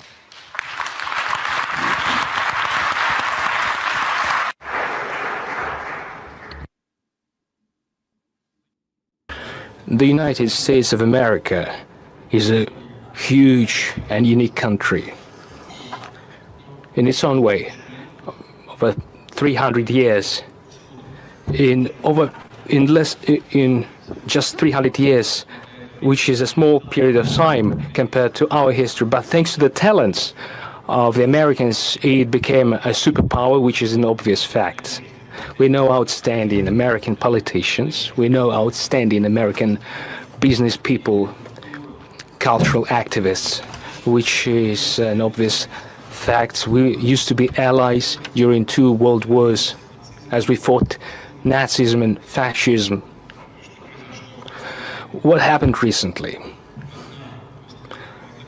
After the war, after the alliance, the United States and the Soviet Union started dividing the world, and they did so successfully. And based on this balance of powers, they created international relations and created the modern system of international law. Then the Soviet Union ceased to exist for a number of reasons. I will not go into detail, but they were mainly internal reasons. There is one superpower remaining, represented by your country. The way your elites use this monopoly to global domination is dubious. In my opinion, the United States failed to bear this burden of responsibility that they happen to bear. They created monopoly, strengthened it. I don't mean the American people, I mean the ruling elites. While strengthening their monopoly, they soon faced a situation where the overwhelming majority of countries disliked it. And so, step by step, it became obvious to everyone that there is resistance to the forming global order. All right. Well, I'm going to pause that because we've got a whole lineup of guests, but Noah is next. Noah, how's it going? Hey, what's going on, everybody? It's going, No, I was watching that clip. I was thinking about, how masterfully, Putin answers a question. finding a way to say something without offending people, but still there being substance. And like our American politicians just are not capable of doing that. Either there is no substance, or they answer the question in a really dumb way, wherein they say the quiet part out loud. You know what I mean? Um, but yeah, CPI is really, we're Russia's true friends, and we're Russia's true friends because we're the real patriots. But anyway, how you doing? I'm good. Like I said, cold outside in, deer in the headlights over Epstein. Thought I'd just do an open phones show. It seems to be working out. We need to do one every so often. I get on there, but a lot of good comes out of it doing an open lines show. And again, we met like new members, new people that are a part of this community. And yeah, you've been making great videos, though. I hope everyone can go subscribe to Noah's channel, because he's been really making some really, really awesome videos about innovationism and our perspective. I'm going to actually just link your channel in the chat. Do you want to talk about some of the videos you've done lately, Noah? Oh, sure. Well, the last one I did was about the manosphere and self-help. There was this guy, Clavicular, who's been going viral lately. He's just like a really weird character, and his thing is like how can I do pharmacology and experiment on myself to make myself like better looking, and how like this is a symptom of a broader problem where like a lot of people, and it was aimed at a broader audience, but it was really talking to people in our spaces, because we meet so many people in our spaces who they have this thing up their butt about like, oh man, I just wish I was normal. Like, why can't I just like be like everyone else? That's like, well, were you happy before? That's Yeah. sort of the essence of that one. I did one about the civil rights movement, and how it was the question of Israel that actually split the civil rights movement, and SNCC, and Chairman O'Malley of the Uhuru movement. He was actually intimately involved in that fight. There's a lot of interesting history there, and that really shaped black politics leading up. And then the next one I'm going to be working on is it's about a lot of, maybe people have noticed, but like left and right in America has become increasingly like gendered, and it's like a class analysis sort of talking about why that is, and that it's not something innately central to gender politics, and it's not a moral thing that you need to look at politics through like a material lens, which We got a new member. It looks like someone just joined. So shout out to you. Keep your email open. Keep an eye out for the next members invitation. We just had a meeting this afternoon, and new members, we're following up with new members from around the country. Great to have you. But yeah, you're doing great videos, and yeah, that normal thing, like that's one thing that it's just like a cancer in our spaces, right? It was just like we've just got to just look normal. And the LaRouche people, that's one thing I did learn from them. And they have a video, one of their former leaders who just died, a woman named Nancy Spanius. She had videos kind of going back to when they were still a communist group, right? And their differences with the new communist movement. And the new communist movement, their orientation was to, work in the factory and become an expert on baseball and football and go drink with your coworkers after work. And then when the crisis comes, they'll think you're like the coolest guy. And so then you can lead them to overthrow the government or whatever. And the LaRouche people were like, actually, no, don't, try to fit in and just be the coolest guy. Let your coworkers know that you're smart and you have something to say, right? And maybe you won't be the coolest guy, but when they need somebody to have real solutions, they'll turn to you. And that it's not about, trying to like dumb yourself down so you just fit in. It's about being clear that you have solutions and showing that you're principled over time. And it's a very, very different thing. And the other critique that the new communist movement, and I actually heard this is what Workers' World told me about LaRouche, which I thought was interesting, is they said, I heard this from the Workers' World people in the 2000s or so, but this was even back in the 70s. People would say to the LaRouche people, why are you always trying to save the system? We want the system to fall. Why are you always having a plan to rescue the system? Because even back when they were still calling themselves Marxists, they'd have a proposal for a national bank. They'd have infrastructure projects and all of that. And they'd say, oh, well, we want a revolution. We want things to get worse. You're trying to save the system.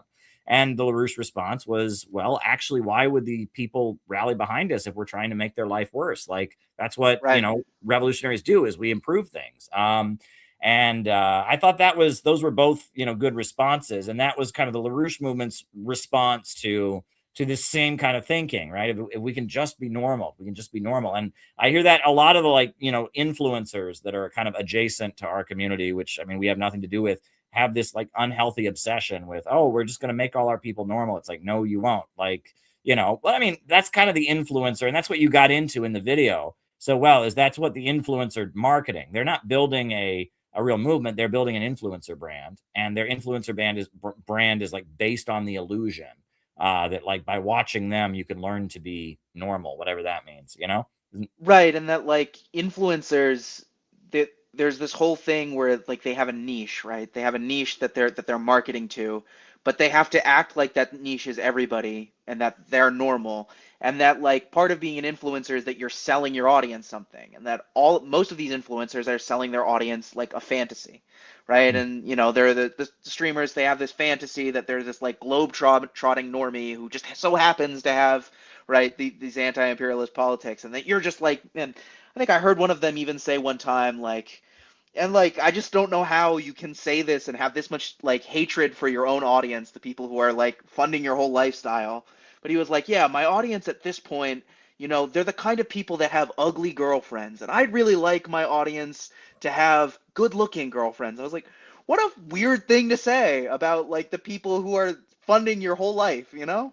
That is so bizarre. That is so bizarre. And you know, one of the guests earlier talked about like that seems to be the game that they are playing, is that whenever there's like a dissident sentiment among the population from the right or for the left, they find an influencer who becomes like the poster child for that and takes it in a non-political direction, right? And takes it gradually to this like lifestyle place, right? Away from being about politics. And that at the end of the day, like influencer stuff, people just change the channel. It's just a form of entertainment. You don't watch the same TV show for 50 years, right? I mean, there are some people that have been watching The Simpsons for quite a long time, but they're not many of them, right? And that you know, I mean, we're building a real organization.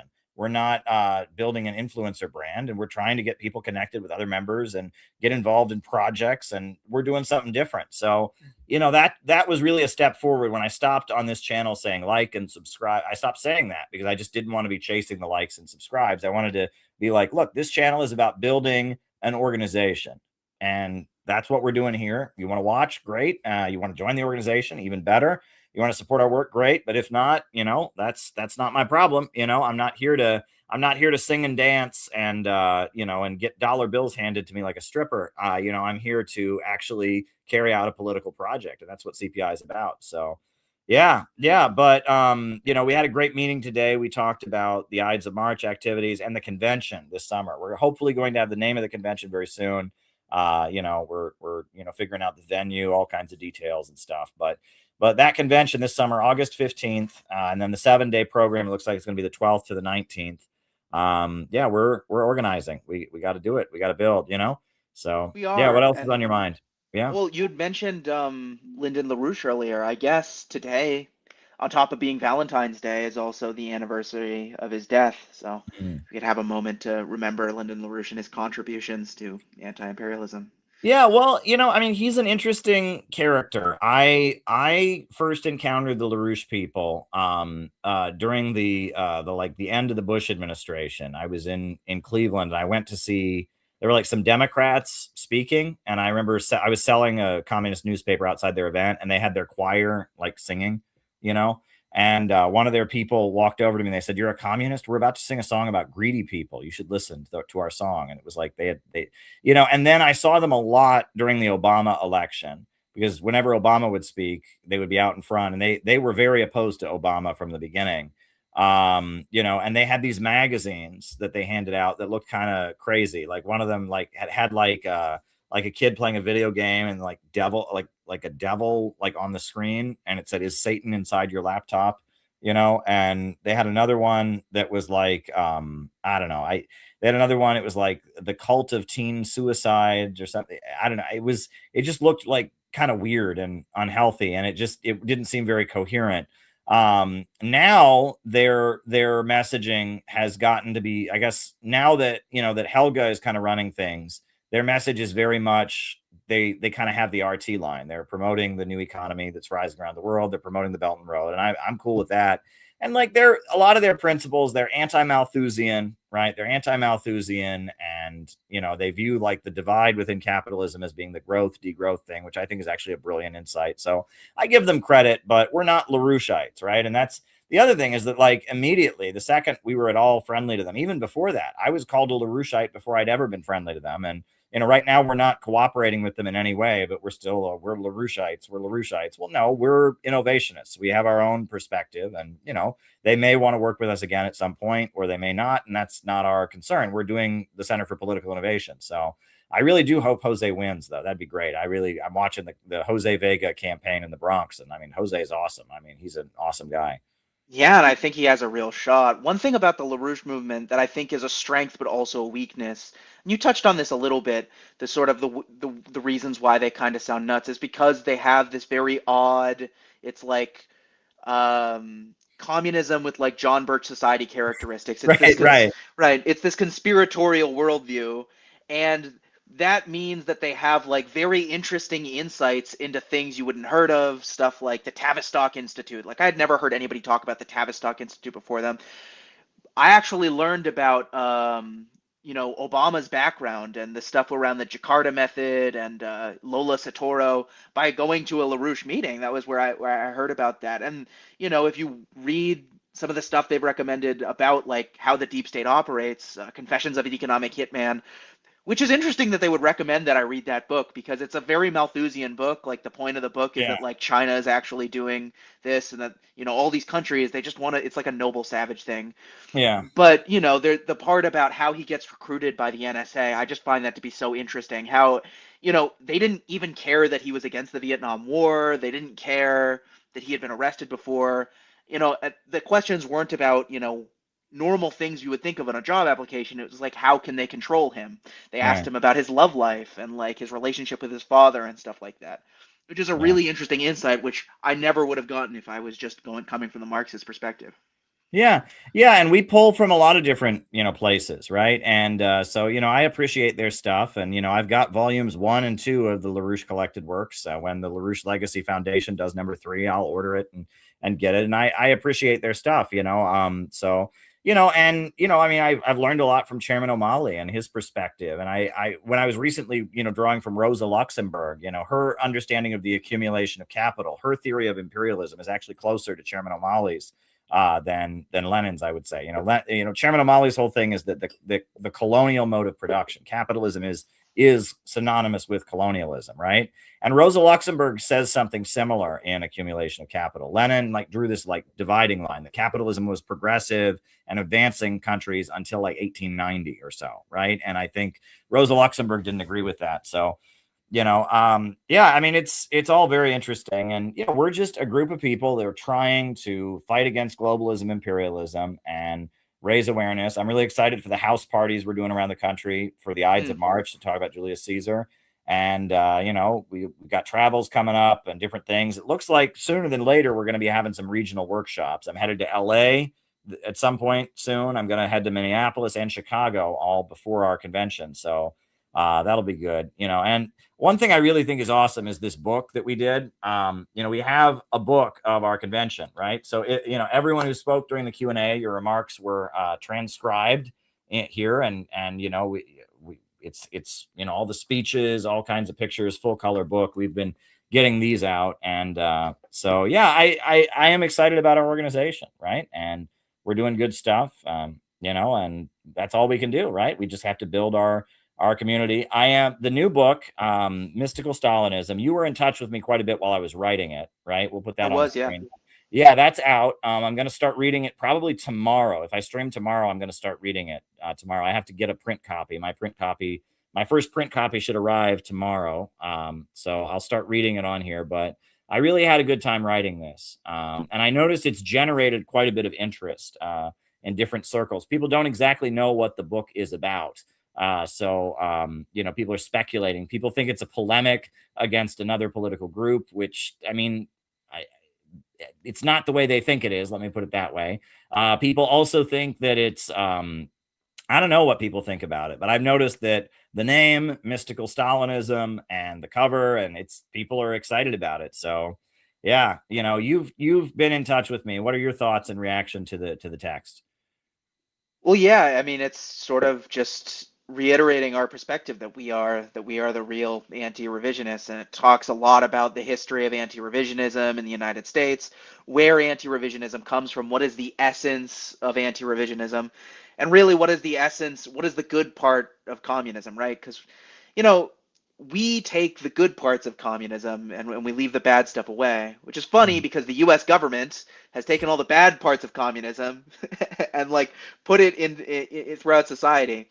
You know, I have a lot of coworkers that are like they have stuff. You know, they're constantly talking about how, oh, we're gonna live in a socialist country soon. And it's like, well, we already have all the bad parts of socialism. What I'd like to have the guaranteed employment and the healthcare part. That would be nice. But yeah, I mean, I thought it was a really interesting book, and a lot of the points you've made about spirituality are very unique to CPI. And you know, a lot of people need to get it out of their heads that we're going to return to how things were in 1946 or 52 when Stalin died. I mean, it's just not going to happen. Unfortunately, I don't think the Hoxhaists of the United States are going to take power, and so you know we need to find a way to make anti-imperialism work in the 21st century. And I guess you could say that's through mystical Stalinism. So there you go. Yeah, great. Well, thanks, Noah. Go subscribe to Noah's channel, everybody. Always good to have you on. I'm looking forward to your next video. So stay strong. Dare to struggle, dare to win. Dare struggle, dare to win. See you guys. All right. Yep. All right. All right. Next in line is the legend himself, Unanimous. How's it going? Hello, Caleb. How you going? How you doing? Good. What's good, bad, and in between? I believe you had a book you were talking about. Mystical this is my new book. Everyone should order my new book right now. Order 10 copies. Give one to all your coworkers. I'm just kidding.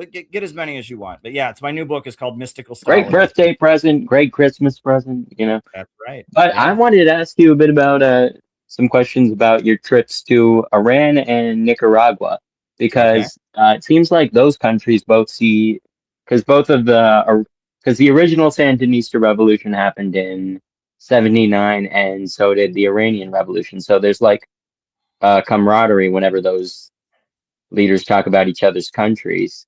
Yes. And I was wondering what your experience in both countries was. I mean, I visited both countries. I've been to Iran many, many times. I was going to Iran very frequently, like around 2014, 2015. And I've only been to Nicaragua once. I was there as an elections monitor in 2021.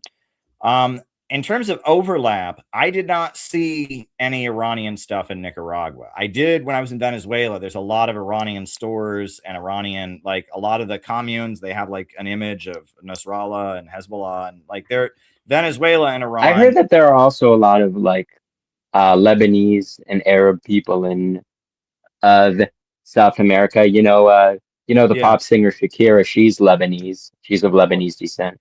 Yeah, even the Nasrallah, or what's his name? The Bukele, right? Bukele is Lebanese by descent, right? You know, the leader of El Salvador, and it's interesting. Yeah, I mean, I think he was in New York recently with at a prayer breakfast. He's an awful disappointment. I mean, I was hoping he could be better, but he's I mean, he started off.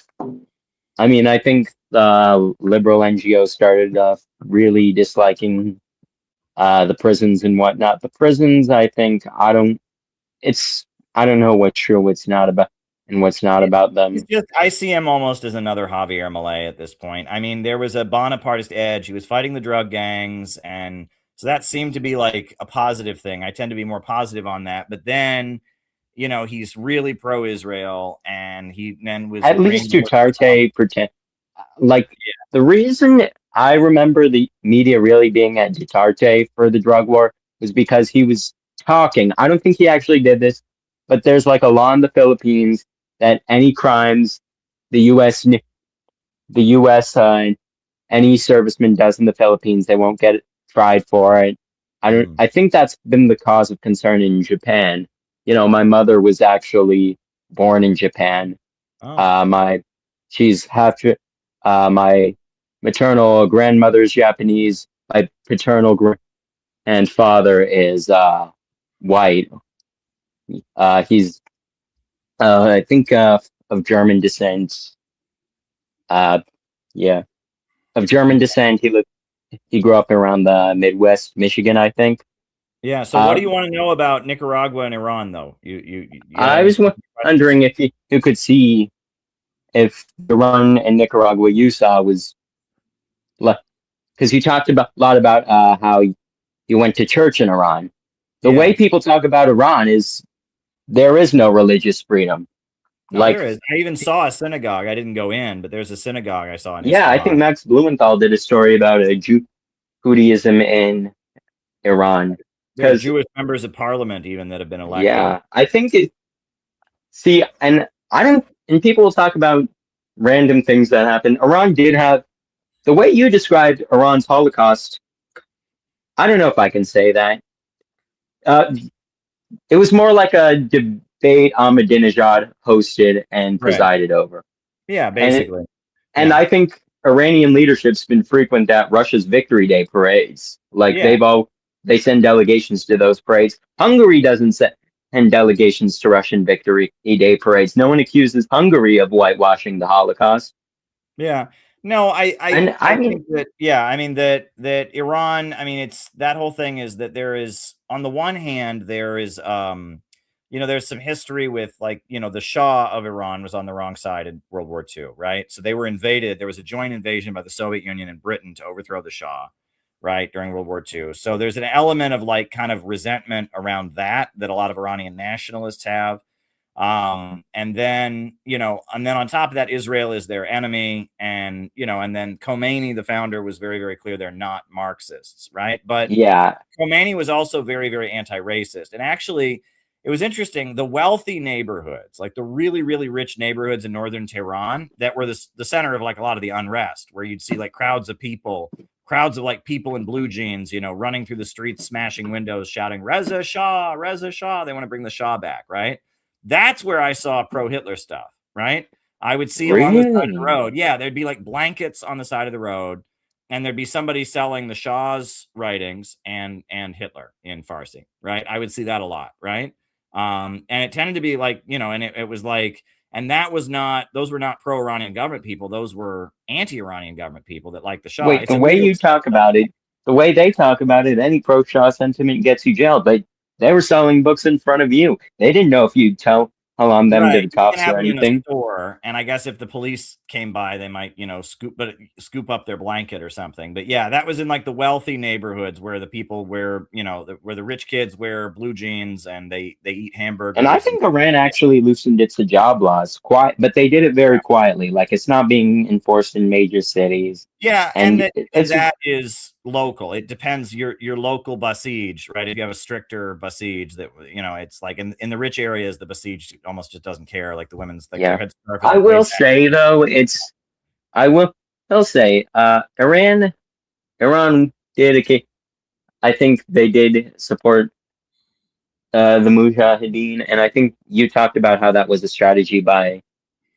Jimmy Carter, because the Afghan trap did alienate the Soviet Union from the Muslim Yeah, world. well, But Gaddafi also took the wrong stand on Afghanistan. Also, yeah, I don't think any Muslim majority nation aside maybe South Yemen, don't quote me on the South Yemen thing, Yeah. supported the Soviet intervention in Afghanistan. And it's interesting to me, people kind of dismiss the Afghan socialist government as being a Soviet puppet, because the original guy who came in, well, not the original. You see, the way it worked was there was a guy named Nur Mohammed Taraki, and he was prime minister, and he had a lot of power. But then he was killed by a guy named Hafizullah Amin, who was criticized by the Soviets for basically trying to speed run secularization. The Soviets had him killed, and then installed people who would try to. You can tell the people about this. My mom's calling. You know how it is. Oh, okay. All right. Well, listen. Well, it's been a good chat. We'll bring you on. We got a couple people behind you. So, Carter, how's it going? Carter. You got to unmute. Caleb? I can't hear you. All right, there. Go ahead. Can go you ahead. hear me? Yes? Yes, I can. How's it going, Carter? I can't hear you. I hear your mouth. I see your mouth, but I can't. You can't hear me. Okay. All right. Let me restart it. Okay. All right. All right. He's going to come back in. All right.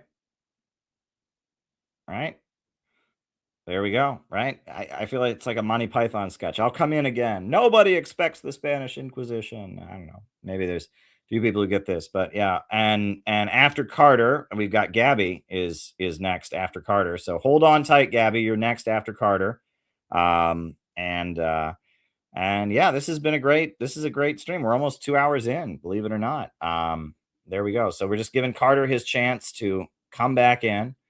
I feel like I should start tap dancing. I'll tell you what I'll do. I will put on the Russia video. We'll continue the Russia video.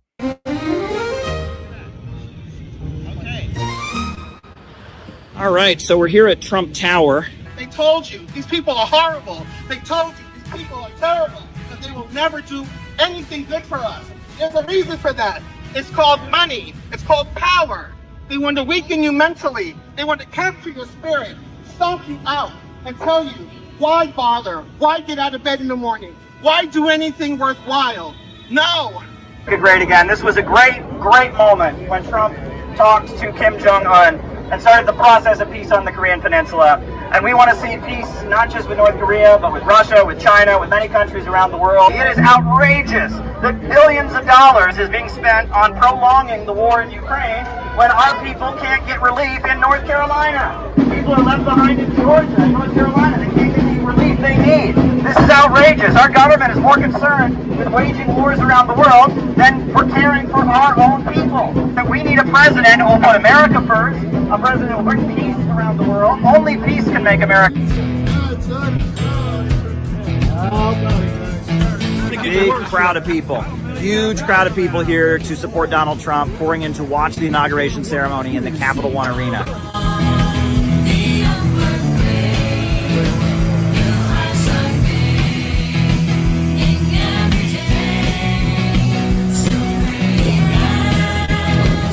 Yeah, we set up here and over there. How you feeling? How you feeling? I'm good. I'm good. It was fun to pass out pamphlets at the hotel there. Everybody was asking for more. Great. Excellent. We need to heal America as well. We need to pray for America. We need to make our country great again. We need to take over. The people need to take over to make our country better again.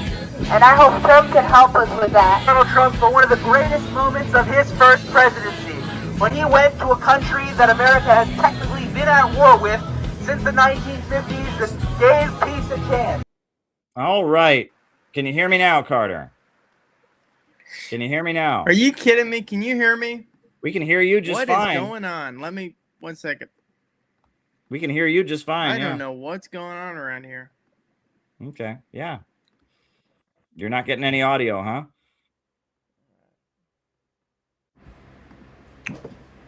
Can you hear me?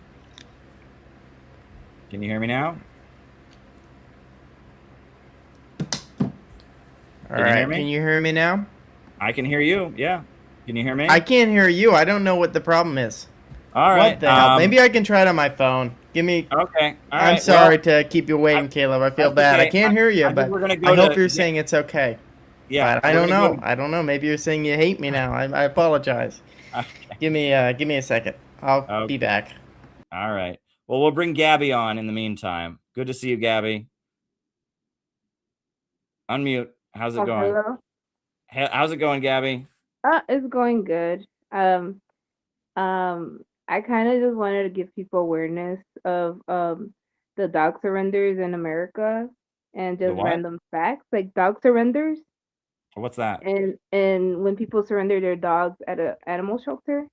Okay. I wrote some facts because I was like trying to make a video, but I'm like, I'll just share it because I think it's important and it's a crisis going on everywhere. And I feel like people don't pay attention to like the animals in the US too. I feel like they're an important aspect of our livelihoods and our lives because they're companions and they have feelings and yeah, sorry, I get emotional because I feel like people don't really care about animals. And I'm very like I love animals, but So the reasons for dog surrenders, where they always end up in shelters, is due to financial hardship, cost of living, and the Chicago Animal Care Control had an increase of surrenders in early 2025. And there's been a large dog crisis, especially large breeds that are remaining in shelters longer. And we have a distress system. So the high volume of surrenders combined with the lack of adoptions have pushed many shelters to capacity, leading to increased euthanasia rates for the first time in years. So that's been going on a lot. And I just wanted to share that really quick because I feel like we don't really pay attention in that aspect when we do, you know, um, political stuff and things like that. It's like even animals suffer in this system. And it's like a lack of understanding them and a lack of cost of living and people surrendering their dogs more. And I've seen that in my job a lot more because, it's been people that are ending up homeless and they have to turn in their dogs. And it's a very sad situation. And I feel like I just wanted to share that real quick. Okay. How have you been? I've been good. I've been working and I've been just living life and trying to be mentally stronger with everything going on, Yeah. especially the Epstein files and things like that is really hard to like kind of realize of the truth coming out and just talking to close family and kind of sharing of what I do because it gave me a lot of opportunity to talk about CPI and like this is why I'm doing stuff because it's for the people who don't have an opportunity, like our children or just things that are worth living for. And I feel like this is our chance to kind of prove that. So it takes a lot of courage. And there's times where I get scared, to be honest, like because I don't know where life leads me sometimes. Okay. Life is crazy, But yeah, how are you? Well, like I said, I'm holding up. I've got a new book out, which I'm feeling good about. I'm going to start reading it on the stream probably tomorrow night. And we're building our organization. We're having events around the country, March 15th, to kind of connect with our friends and associates. We just had a great meeting. Somebody just joined CPI tonight in the chat. We have new members coming in, trickling in. Somebody joined last night as well, and people are joining the organization. And I'm heading around the country. We got to figure out when our Chicago workshop is going to be, right? When would be a good weekend for that. But, I'm headed to LA. I'm headed to Minneapolis again, probably. We'll see. We'll be a little more careful with security so we don't get disrupted like we were. And I'll head to Chicago. And then we got the big convention this summer. So we're building an anti-imperialist movement. That's what we're doing. So we are. And I'm glad that we're not communists like before. We're innovationists and we really care about people and animals and everything that matters. So I like what we do. Yeah. Well, we've transcended to a higher plane, Yeah. I don't want to be stuck in like how do you say it? Like stuck into the hatred of like when you've been struggling your whole life, you start to hate a lot of things and you're like feel bad for yourself and like it only happens to me and like I don't know. I just stopped thinking like that. Yeah, any movement based on hatred and resentment is not going to go anyplace good. The negative emotions, we got to push back against those negative. Yeah, and I really like your video. I sent it to friends. The Bao? I can't pronounce it. Bao? Bale, yeah. Yeah. So I sent it to a couple of friends. They haven't responded, but I feel like it makes sense now. Everything's starting to make sense. And I'm so like thankful that you made that video. Good. Well, hey, I'm glad. I had to listen to it like a couple of times to get it. Mhm. And it's really crazy. It's crazy because it's a spiritual war. And I've been saying that for a while. And that's why I tell like my friends and stuff like I want to start reading the Bible more and just highlighting important things, just constantly listening to, I listen to Christian music in the morning, but I haven't. So that's why I'm like, okay, let me do this again, and it'll help me get my like spiritually be connected to God more. So Yeah. that's my way into getting in that higher level spiritually, and it's not easy. Yeah. It's always a constant battle of like evil and good. So it's like constant. Yeah. Well, Mhm. hey, but we've got our community. We've got each other, Right. right? And Right. I could call anybody whenever. Like I could call Penny. mhm. I could call Ellie. I could call like my, they're my people, and we have each other's back. And whenever life is hard, I could just talk to one of my friends at the CPI chat. There you go. And yeah, I appreciate that. And yeah, I mean, it was my son's basketball game today too, so it was a pretty special day. So Good. I had a Great. nice time. Very good. Mhm. All right. Mhm. Well, shout out to you and your family. Everyone, Thank have my you. best. Dare to struggle, Yeah. dare to win. Good Talk night. to you soon. Yep. All right. One more try, Carter. Carter, can you hear me? What the fuck? Can you hear me? We can hear No, you. do this if you can hear me. What Yeah. the hell? I can't hear you. Okay. All right. What are people saying in the comments? Because I don't have headphones in. Anybody have any advice? This is my phone, so I don't know. Yeah. Well, yeah. All right. Let me try a few things. Okay. Well, all right. Try talking again. Okay. Any comments? can you hear me now? Can you hear Mute me? YouTube, dude. I'm not on YouTube. I'm on my phone. I don't even have YouTube open, so the comments are wrong. Okay. Well, Can this you hear is me? bad. What the hell? How do I Okay. fix this? Let me think for a second. Just give me. Here. Let me. This might work. Give me 1 second. If this doesn't work, then we'll do it another way, Okay. or we won't do it at all, I guess. But let me check this. So maybe I can.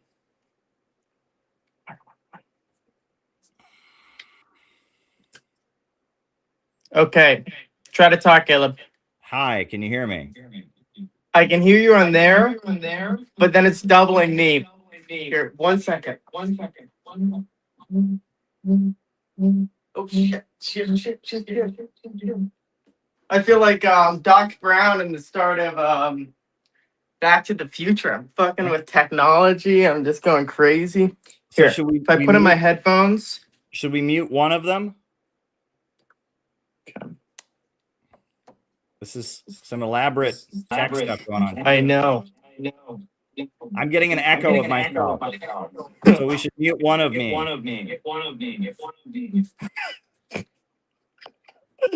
I'm seeing multiple of myself. Okay. Do you see multiple of me? Yeah, there's another of you in the studio. All right, I'm gonna mute. All right. Can you hear me? Talk. I can hear you. Can you? I can hear you. Yeah, I'm getting echoed. Oh shit! How is it echo? Okay, maybe unmute the other one. All right. Okay. And then mute the other one. The other one. This is crazy. I can talk one more time. Hello? Hello, can you hear me? Yes. Is there an echo? How bad is the echo? Is there a way you could mute the other one? The other one is. Wait, let me check. The other one is muted. That's the thing. No, that's the thing. Mute this one. Okay. And unmute the other one. Can you hear me now? Echo. Yeah. Yeah. What the hell? Okay.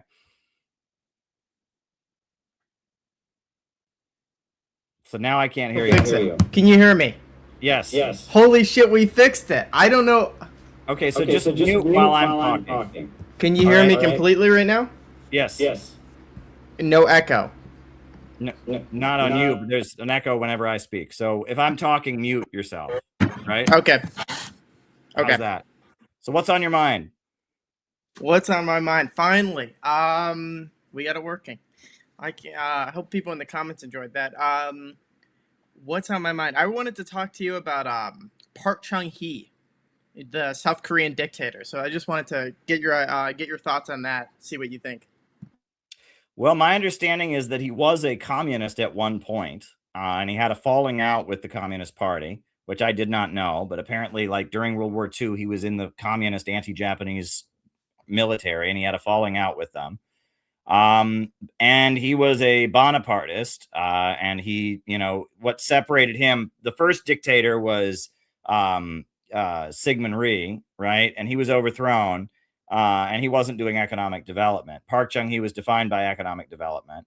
Park Chung-hee apparently had a concentration camp for homeless children, and they rounded up homeless children throughout the cities, and he made the cities of South Korea very prosperous with state-run industries.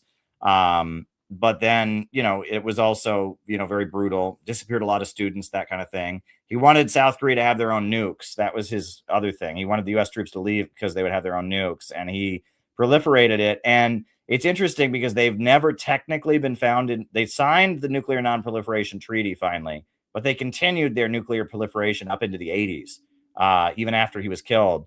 And so like it's like political. The South Korea has not technically been found in violation by the Nuclear Non-Proliferation Treaty, even though they were proliferating like in the early 80s or something, which is pretty crazy. I mean, he was very much a builder, and I believe he was killed by the United States, and that I believe that Reagan was more sympathetic to him, but Jimmy Carter and the French government also really hated him. And France put sanctions on South Korea in response to their nuclear proliferation. And I think that Carter and the neocons were more willing to work with guys like that. They were friendlier towards like the right-wing strongmen, whereas the more liberal kind of globalist forces didn't like them as much. The way he died, I mean, it was clearly the idea that it was just, I mean, he was shot in the face by the head of the Korean CIA, who then was killed before ever stating his motives. So it looks like it was an assassination. And it was clear he was at odds with imperialism because of the Koreagate stuff going on in the United States at the time. Congress was investigating Korean businessmen for their ties. What do you think? Yeah, let me just unmute myself. Good, you can hear me now.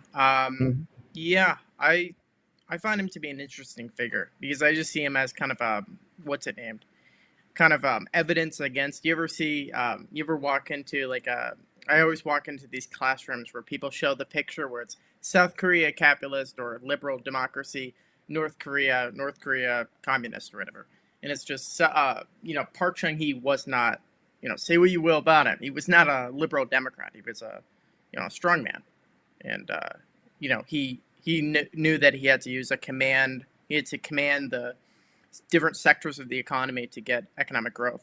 And that's very similar with Japan as well. When people talk about Japan, yes, in some ways it's a liberal democracy, but the state has a lot of control, especially with the liberal Democrats who are in power right now, have been in power since the 40s.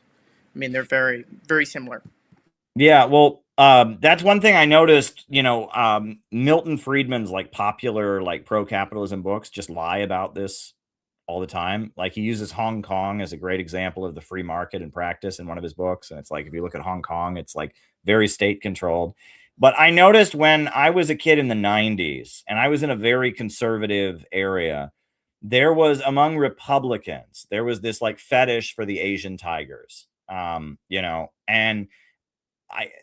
people assumed they couldn't be socialist. They must be free market because they're mean, right? It was like Asian tigers are awesome because they're mean.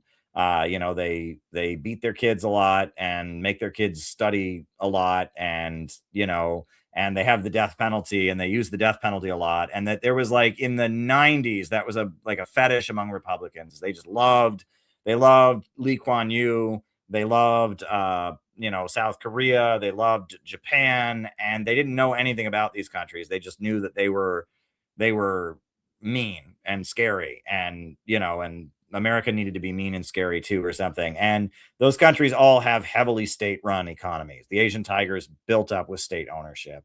And Milton Friedman just glosses over that completely in his writing. And people assume because they're not communist, they must be capitalist. And the other guy who lied about it a lot was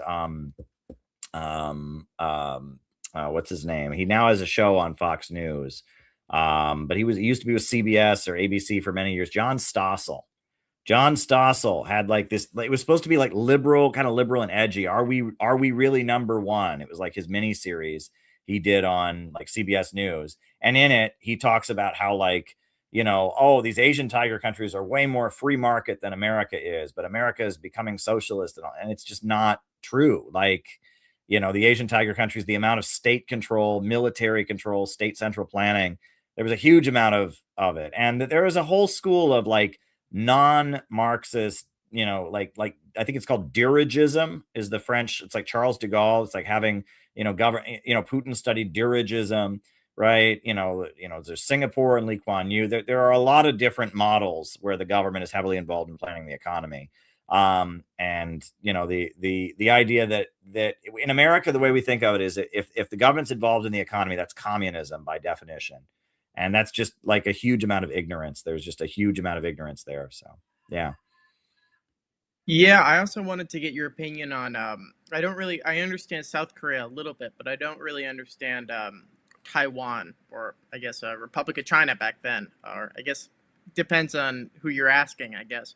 But what was Chiang Kai-shek? What was he like as opposed to Park Chung-hee? Was he more of a nationalist figure who used state control to build up the economy of Taiwan, or was he more kind of a U.S. Kind of puppet directly? His son was right, who succeeded him, like who was before Taiwan, started having open elections and stuff. It was Chiang Kai-shek died, and then it was his son, and his son was like an Asian tiger figure who used state control and stuff, and then Taiwan started, liberalizing, and having more of an open political system. The other thing, the reason that Taiwan was kind of a dictatorship for so long, or I guess, is that every province of China was represented in the Taiwan parliament for years. Yeah, isn't that crazy? So like the local Taiwan population would be outvoted by all these people that were representing the Chinese mainland. And that was how they would like get overruled, because it claims to be it still claims to be the government. It's the Republic of China, right? So the other thing that's weird is that if you look at like old communist or like leftist stuff from the 1950s, they will reference the China lobby. You ever heard of that? Yeah, I learned about that with when I was in a Vietnam courts. They talked a lot about how Nixon was kind of in line with the China lobby, and that's how he got a lot of info to, I guess, something to dump Humphreys with about the Korean, not Korean, but the Vietnamese peace deal, that he was able to use his insights into the China lobby to kind of get through the back door and stop the peace talks that were happening. Yeah, it was like the McCarthyists were in line with the China lobby, right? And I guess Chiang Kai-shek formed the World Anti-Communist League, which was based on the island of Taiwan, right? And that there were a lot of like Asian anti-communists who operated out of Taiwan, and they were called the China lobby, right? And that was like a big thing, and that a lot of like liberal, Cold War liberal stuff attacks the China lobby as this like fascist foreign influence, like trying to get us into wars and stuff like that, which is interesting. That's part of like, that's kind of been lost. People forget about that, but that's part of the, the rhetoric of early liberalism. And I mean, Taiwan now, I don't know that much about it, honestly, but I do know that now they don't have it set up so the mainland gets all the votes, right? And that's that, and that, it's very odd, and that the USA is very much tied in with this so-called Taiwan independence movement that's trying to just say Taiwan is not China, right? That is a very dangerous, You notice that a lot of that kind of rhetoric and that kind of propaganda about Taiwan is kind of tied in with the woke thing too. It's very tied in with kind of native rights rhetoric over in the States. It's like, oh, they deserve their own country, and it's just woke language to kind of counter Chinese dominance over Asia, which is obviously the future. And I just find the whole blue-green different alliances in Taiwan very interesting. So you have like the KMT, which is the historical enemy of the CCP. I mean, they were both part of the same party in the start with Dr. Sun, but then they break off with the Civil War. But now the KMT is the pro-Chinese, or kind of more willing to negotiate with China, because they still see themselves as China. They still see themselves as the Republic of China, as opposed to the independent Taiwan state. So you have like old enemies coming together. It's just very interesting. No, it is, and I mean it's clear that the United States sees Taiwan as a way to antagonize China, right? To put weapons onto Taiwan, to have more high-ranking officials visit the island. They're playing games around Taiwan as a way to antagonize China. That's very clear. And if China wanted to, they could very easily militarily, retake it for the mainland. And like, we really hope that doesn't happen. I think that may be the plan of the United States in the long run, to just create a situation where the Chinese government feels it has no choice but to go in. And it kind of like Ukraine, where then they all of a sudden they'll, our hearts will bleed for the people of Taiwan, and it's like they provoke the whole situation. So, yeah. The one good thing about that is a lot of pretend communists online will stop being able to use the excuse that, well, Putin's not a communist, so you can't actually you can't support Russia. If it's literally China, you can't be like, well, the Chinese well, then they'll start, the Chinese Communist Party is social imperialist, social revisionist, or something. So they'll probably find a way either way, but still. Yeah. No, I noticed the RCP kind of still understands that. They've cut all their ties with China since the 70s, but there's a couple like Bob Avakian interviews where he kind of understands the Taiwan issue, because he like remembers it from back when he was pro-China, which I think is hilarious. But I don't know if you saw, Rolling Stone canceled the RCP like a couple weeks ago. Like, no, what happened? Explain the whole thing. Yeah, Rolling Stone did a big long hit piece on them about, like, meet the cult that's recruiting out of anti-Trump protests. And it was like, they did a big long interview with Samsara Taylor and a big long attack on Bob Avakian. And, it was all just about like, yeah, protesting Trump is great, but, this Refuse Fascism group the RCP runs is actually a cult and they're dangerous. And I left a comment, I don't know if it got deleted or whatever, on their YouTube channel. They were like debunking the video. And I said, this shows that if you pander to woke people, like, it doesn't matter. If you're an illiberal formation, they will cancel you.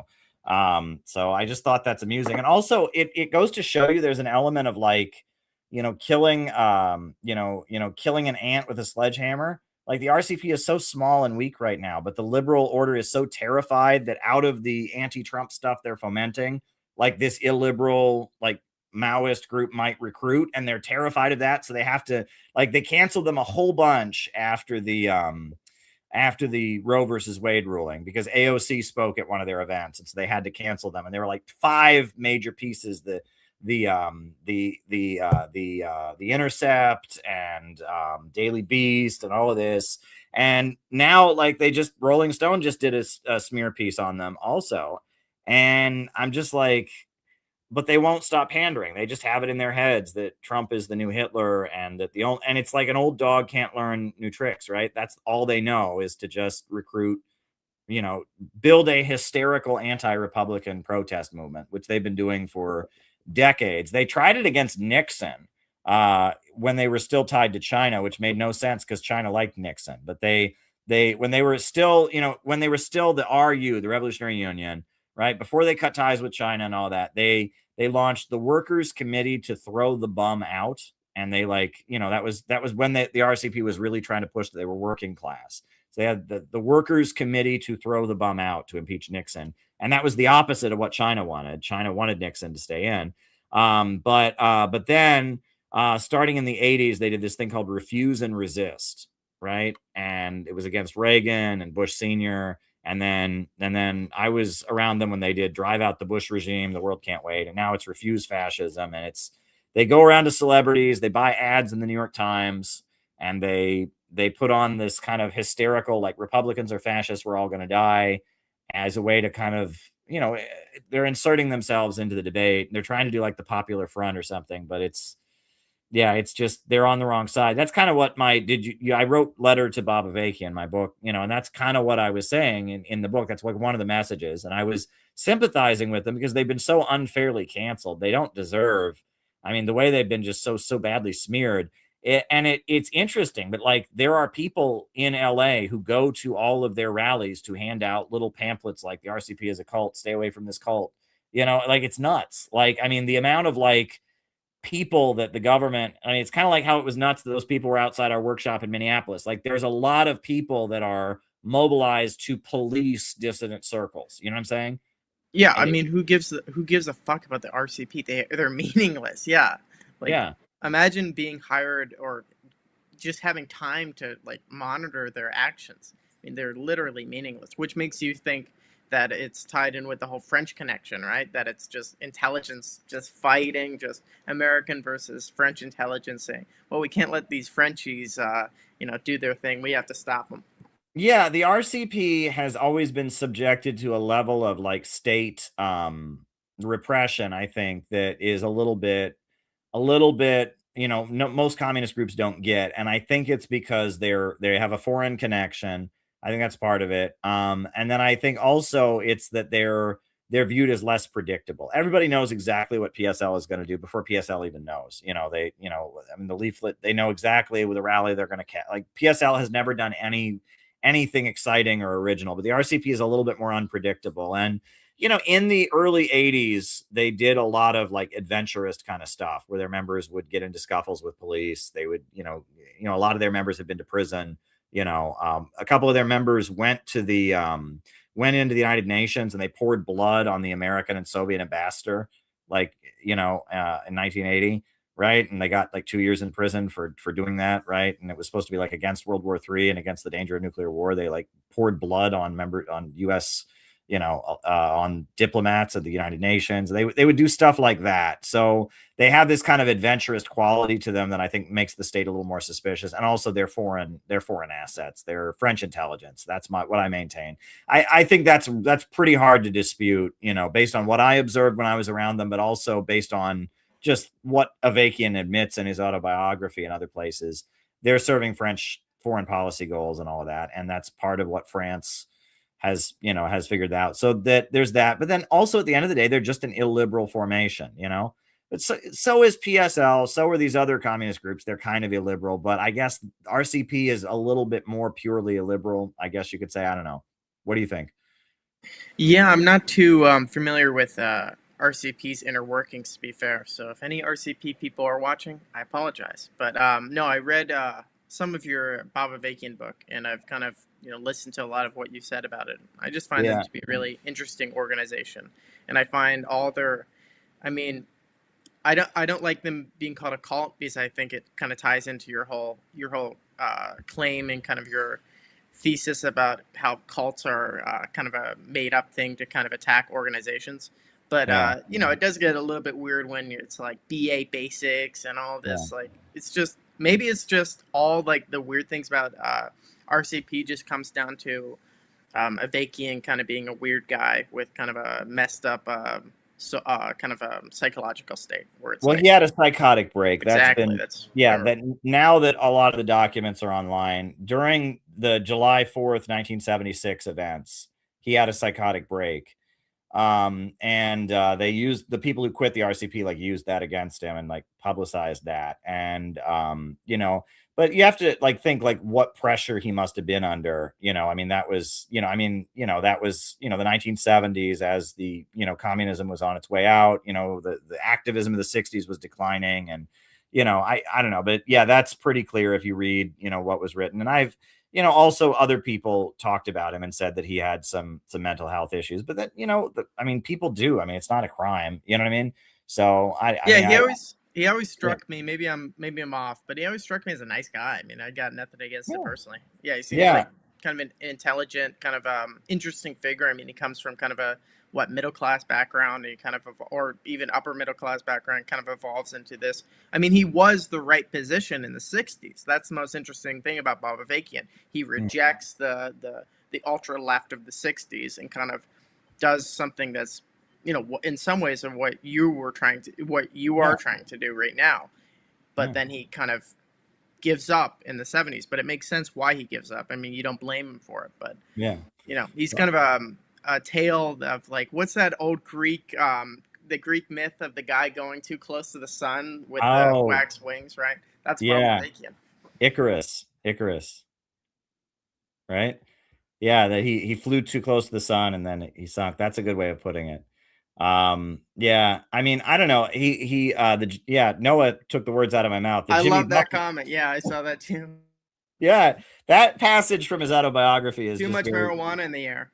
Yeah, he was at this Jimmy Buffett concert, and all the people were high, and they weren't supposed to smoke weed in the RCP, but it was just like it was edgy that they were all smoking weed and they were rebels. And so maybe we don't have to appeal to the working class. We could just appeal to like youth, edgy rebellion sentiments, and that was like his breakthrough to defeat economism or whatever. And it's just like, oh boy, but that was, and it's funny because like what RCP is doing now with the Stop Trump, like the hysteria, that's like the opposite of what they supported the busing riots, right? Like on the grounds that it was the workers doing it. Like the RCP, if the RCP of 1972 came back, or RCP of 1974 or 5 came back, they would be supporting Trump now. You know what I'm saying? Like, isn't that weird? I do find that weird. And I wanted to address something. Somebody was commenting about a game in the chat. Did you see that? I just wanted to say that I've tried it a little bit. It's not too insulting on you, to be fair, and I'm coming as someone who's sympathetic to you. So I just know that you have some bad history with them, and I just wanted to make it clear that it's gonna be a little bit teasing, but it's not too insulting. So I just wanted to, It's mostly I see the stuff that they post, and I'm just like, okay. Like I don't know. Again, I've been through a lot worse, so whatever. I find it amusing, but I also don't want to draw that much attention to it because I get that. I just wanted to make it clear that, I think a lot of people do it kind of in a lighthearted way, and I can get that. So it's not as insulting if you're kind of taking it as an insult. I just want to make sure that, some people take it as kind of a joke, which and that's it is important not to be too serious and I guess I've been through a lot, and like at one point they had a song that was on YouTube. It was kind of amusing, right? It was like my theme song for my I don't know. It was if you unite America as you, I think you get like a special event or something. Oh, there you go. Well, like yeah, and it was just, I don't know, it was amusing. I just don't want to draw too much attention to it. I did see there was a thread with like that was created by fans of some other internet personality, and they were just furious that I was the character in the game and not the one that they're a fan of. And I thought that was hilarious. No, that is interesting. I'm not going to touch that because that's a little too... gets a little too thorny, but yes, I'm aware of that. Yes, I thought that was really funny, and it's just like, wow, like these people, like I really do live in their head rent free, and like me doing anything just scares them, and it's like this is a silly, like this is like I can't really tell if this game is like making fun of me, and like I don't want to engage it that much, but that even me being highlighted in this game this way is a threat to these phonies. So it's mostly just kind of autistic teenage guys playing the games. I wouldn't take it too seriously. Sometimes they're a little bit teasy, but for the most part, I think most people come at it from a decent place. So I just wanted to make sure, because I see that you get those comments sometimes. So I think most people are kind of coming at it from a decent place. So it's not purely negative. Okay, that's good. Yeah, I did see that they characterized me as being socially conservative, right? Which I don't think I am. Like, I'm just not a crazy leftist. Like, I think abortion should be legal. I think gay marriage should be allowed. I don't have a problem with, like, I don't think I'm socially conservative, but it's like, that's part of the bread tube narrative about me, is that, well, he's pretending to be a leftist, but he actually wants to exterminate gays. And it's like, I don't, but whatever. So I also noticed again that my book is getting like attention. My new book is getting attention among like the bread tube crowd also. And I think the title is like, grabbing their attention, and they're like hoping that this book will like expose my evil Nazbol agenda or something. So I hope they read it, and I hope they buy it and read it. One thing I don't do is I don't put out ebooks of my books because I don't want people to quote mine them. I want them, if they're gonna, actually, I want them to actually read what I write, so, and also physical books tend to have a shelf life, like literally, right? If you buy a book, it's on your bookshelf, and then, it ends up in a used bookstore, or people read it, or, so I feel like having physical books is way better than ebooks. So there you go. Yeah. Yeah, I agree. I don't think ebooks are very good. I like audiobooks because I like being able to kind of sleep to a book, but ebooks are kind of like a weird middle ground where it's like, well, I'm on my phone, but I can get distracted very easily, but I can't even listen to it. I can't even listen to it. So at that point, just read it on hardcover so you're able to kind of dial into it better. Yeah. Well, listen, my strength is fading, and there's two people behind you. There's a guy named Kim waiting, and then Dan from LA. So any last thoughts, Carter, before you No, I'm go? surprised. I'm surprised we didn't get into 2004 like we usually do. We just focus on 2004, 2003, 2005. But no, it was a good talk. Yeah, we got some Baba Vaki and everything covered. So All right. we Be learned in our touch. BA basics. So, Yep. All good right, to be see in you, touch. man. Have a good one. Yep. All right, Kim. Kim. Hi. Kim. That was sudden. Hi. Hi, Caleb. How are you? Nice to meet you. I'm good. Pretty good. Nice to meet you too. Pretty good. Yeah. Thank you for being Yeah. patient, by I the had way. to I dethrone see a you've been cat waiting. for this, so Okay. Okay. Well, that's all yeah. good. What's on It your took me mind a while tonight, to Kim? decide to get on, and I thought, okay, well, I'm going to keep it very surface. That's the way I can get through this. Okay. Considering the subject matter of the title, I probably have way too much experience in that area of regarding my life. So that's why I'm going to keep it on the surface at this point anyway. And maybe one day I'll find you to edit a book or something. Okay. But I'd like to draw people's attention to, in my opinion, the fact that this whole sex trafficking thing, this goes way back in history, and it's really, I just sort of come to a head in our society, our world. When I say our world, I'm going to say capitalist, imperialist world. I think if people had more of an appreciation for history and where this really goes, anthropologically speaking, like in terms of how women are treated, the status of women inside wherever they happen to be in the world, and in history, they'll get much deeper perspective, and they can appreciate really what this is all about. And I'm not saying they don't appreciate what it's all about. I mean, it's have a lot to look at and to deal with. And we're very lucky that we have technology. Technology is what brings these things forward, brings knowledge forward. And if it weren't for the internet, we probably wouldn't be finding out about anything. And of course, we've always been controlled. Information has always been heavily controlled, from the printing press to now. And especially talking about the position of women. And so I'm going to matter what you bring up. So if you don't mind if I mention another YouTube channel. His name is Sean Atwood. He's he's from Britain, and he spent a number of years in the US. He also spent a lot of time in prison. He's got an amazing channel, and I started watching him probably several years ago. Because I wanted to really just delve right into it, like just tackle this issue so I can do my own healing. So, and he lets his guests talk for hours, as long as they want to talk, anything they have to say. So he'll speak to victims of sex trafficking.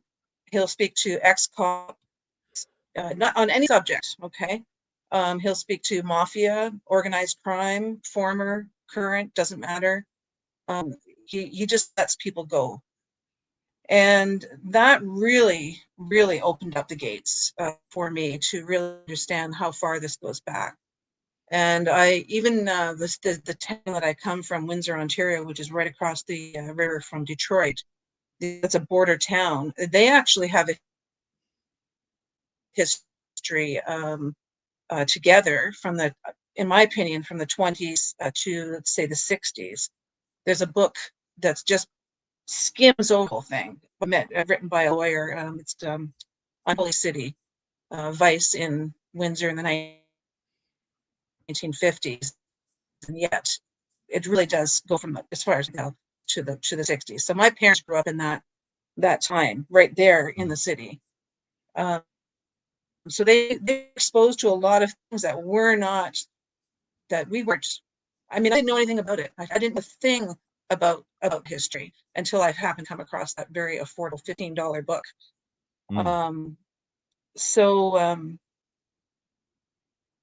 would just like to encourage people to dig and put the time in and show other people the skills to use on YouTube. You know, how to line up videos so you can watch them one after another, queue them up. And my suggestion is, for instance, and by the way, please remind me before we're done to talk about Frances Widdowson. Different subject. I want you to have her on as a guest one day, or I want you to check her out. But anyway, my suggestion is, for instance, because this is what I would do with your channel. This is what I did with Frances Widdowson's channel.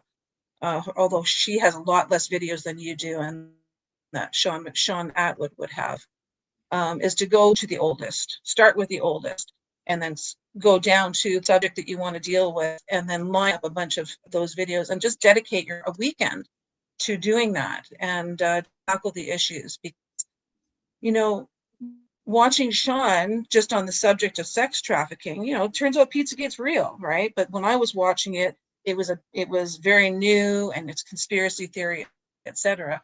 But he was not shy about who he brought on.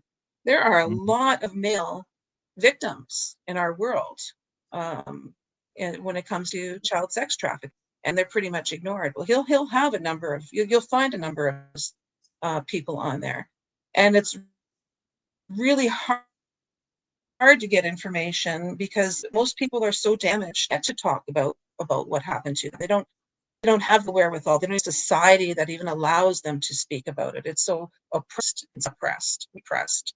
All three of those. So, you know, if it weren't for my personality, you know, I wouldn't. I had this of 9 in my family, only one who, you know, sort of assessed the situation and was strong enough to sort of say, screw you, kind of thing. But, and I don't blame the victims, no matter which way it went. But it's really hard to find proper information because the people who have gone through it have a really, really hard time healing. And believe me, the capitalist system is not interested in any of us healing from anything at all. And if I talk about the Canadian perspective alone, even in my lifetime, I'm glad you're pushing 40 because I'm a lot older than you. You have a lot younger people who watch you. So, you know, I'm just fascinated by your channel and having found you. It's been absolutely wonderful for me. Thank you. I've been going through like a 3-year healing process. Great. And to tell you the truth, that healing process only started when I went to the police. So 3 years, and I tried to email you in the fall. Well, that was too soon. I mean, I thought I had control over this. It was too soon for me to be talking to anybody about anything. But that was 3 years of having first gone to the police. I went to the police, and my healing skyrocketed. I mean, really went through the roof. So now I am able to talk to you. And like I said, I'll just keep it all very surface. But I do believe that because it is out there now, that the police have to have a different attitude to these things. It can't be ignored. I think the police are actually changing as a result of us coming out. I just don't think it's deep enough the way it's being discussed in the press in North America. I love Kim Iverson as well, but I do believe that the internet is just like our typical people talking about this subject. They just don't go deep enough. And Sean Atwood goes back several years, go to the oldest, do what I said, cue it up, show a few people some of those skills who don't know that. It took me a while, and just go for it. About narcissism, I did that about psychopathy, to deal with the people who were like, cult-like piece in my life. Now, I mean, I could go on and on, but the things that have changed in me since I started, since I went to the police, and we're talking like 3 years is a long time, right? And yet it went by so fast, and the real healing only really happened, say in the last year. Really like the solid stuff that it does take a while. Canada is not I'm from Canada. It is not interested in people healing. They're not in disability pension. They don't pay for anything other than giving you a check. That's all they do. So, well, Kim, you're having some connection my politics have difficulties, changed. which is making it. So many things have been thrown away. Result of it. We're having some connection difficulties, Kim. Where did I leave off? Well, it keeps interrupting you. But you're saying a lot of very interesting things. Do you want to give us like some resources we can look into? You recommended a couple of YouTube channels. Are there anything else you'd like to point us towards to learn more about this issue?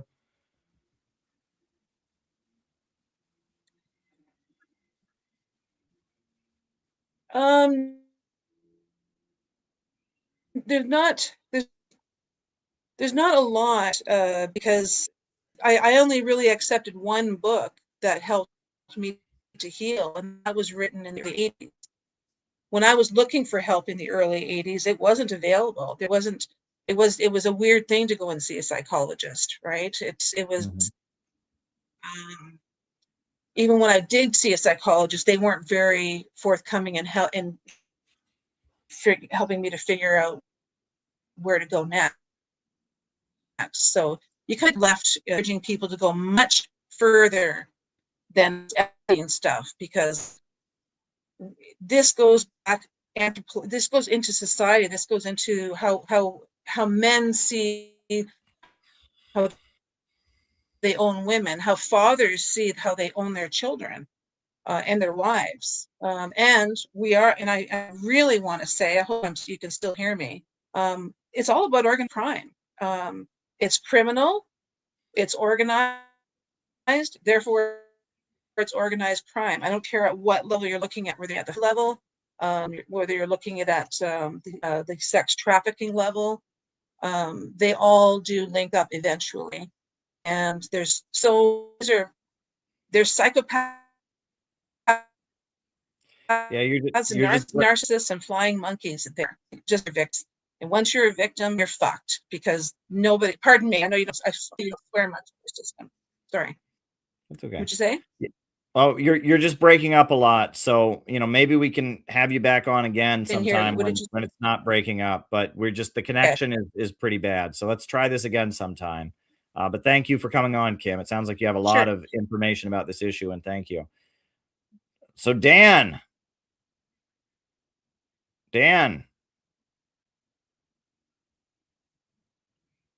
You got to unmute, Dan. You look like you're on the bus.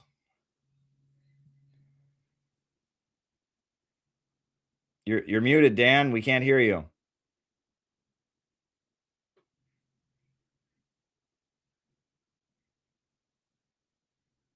And now Dan is frozen. Okay, well, hey folks, this has been fun. We've had a lot of people on tonight, and we got to do an open phone show every so often. Oh, now we're hearing Dan. Can you hear me? We can hear you. Yeah, we can't see you though. We're getting black. Can you hear me? We can hear you. We can hear your voice. Yeah. What's up, Dan? It's weird. Yeah, it's we're not hearing you. Yeah, it's too broken up. Difficulties here. Yeah. So I could try to. Yeah, well, listen, folks, it's been fun. We've done the show here. We had a lot of interesting people call in and all of that. We did almost 3 hours tonight. So thanks everybody. It's been fun. I'm gonna call it a night. I guess I'll put on the I think we'll probably just do it a quick out. But yeah, we got to do a call-in show every so often. We're a great community here. And I look forward to starting to read my new book to you all on future streams. So thanks, everybody. I guess I'll put on the closing music, right? Because that's tradition, right? We put on the closing music. So I'll put on the closing music, and then I've got to go to bed. So there we go. New upsurge in the struggle against U.S. imperialism is now emerging throughout the world. Ever since World War II, U.S. imperialism and its followers have been continuously launching wars of aggression. But the people of various countries have been continuously waging revolutionary wars to defeat their aggression. And while the danger of a new world war still exists, and the people of all countries must get prepared, revolution is the main trend in the world today.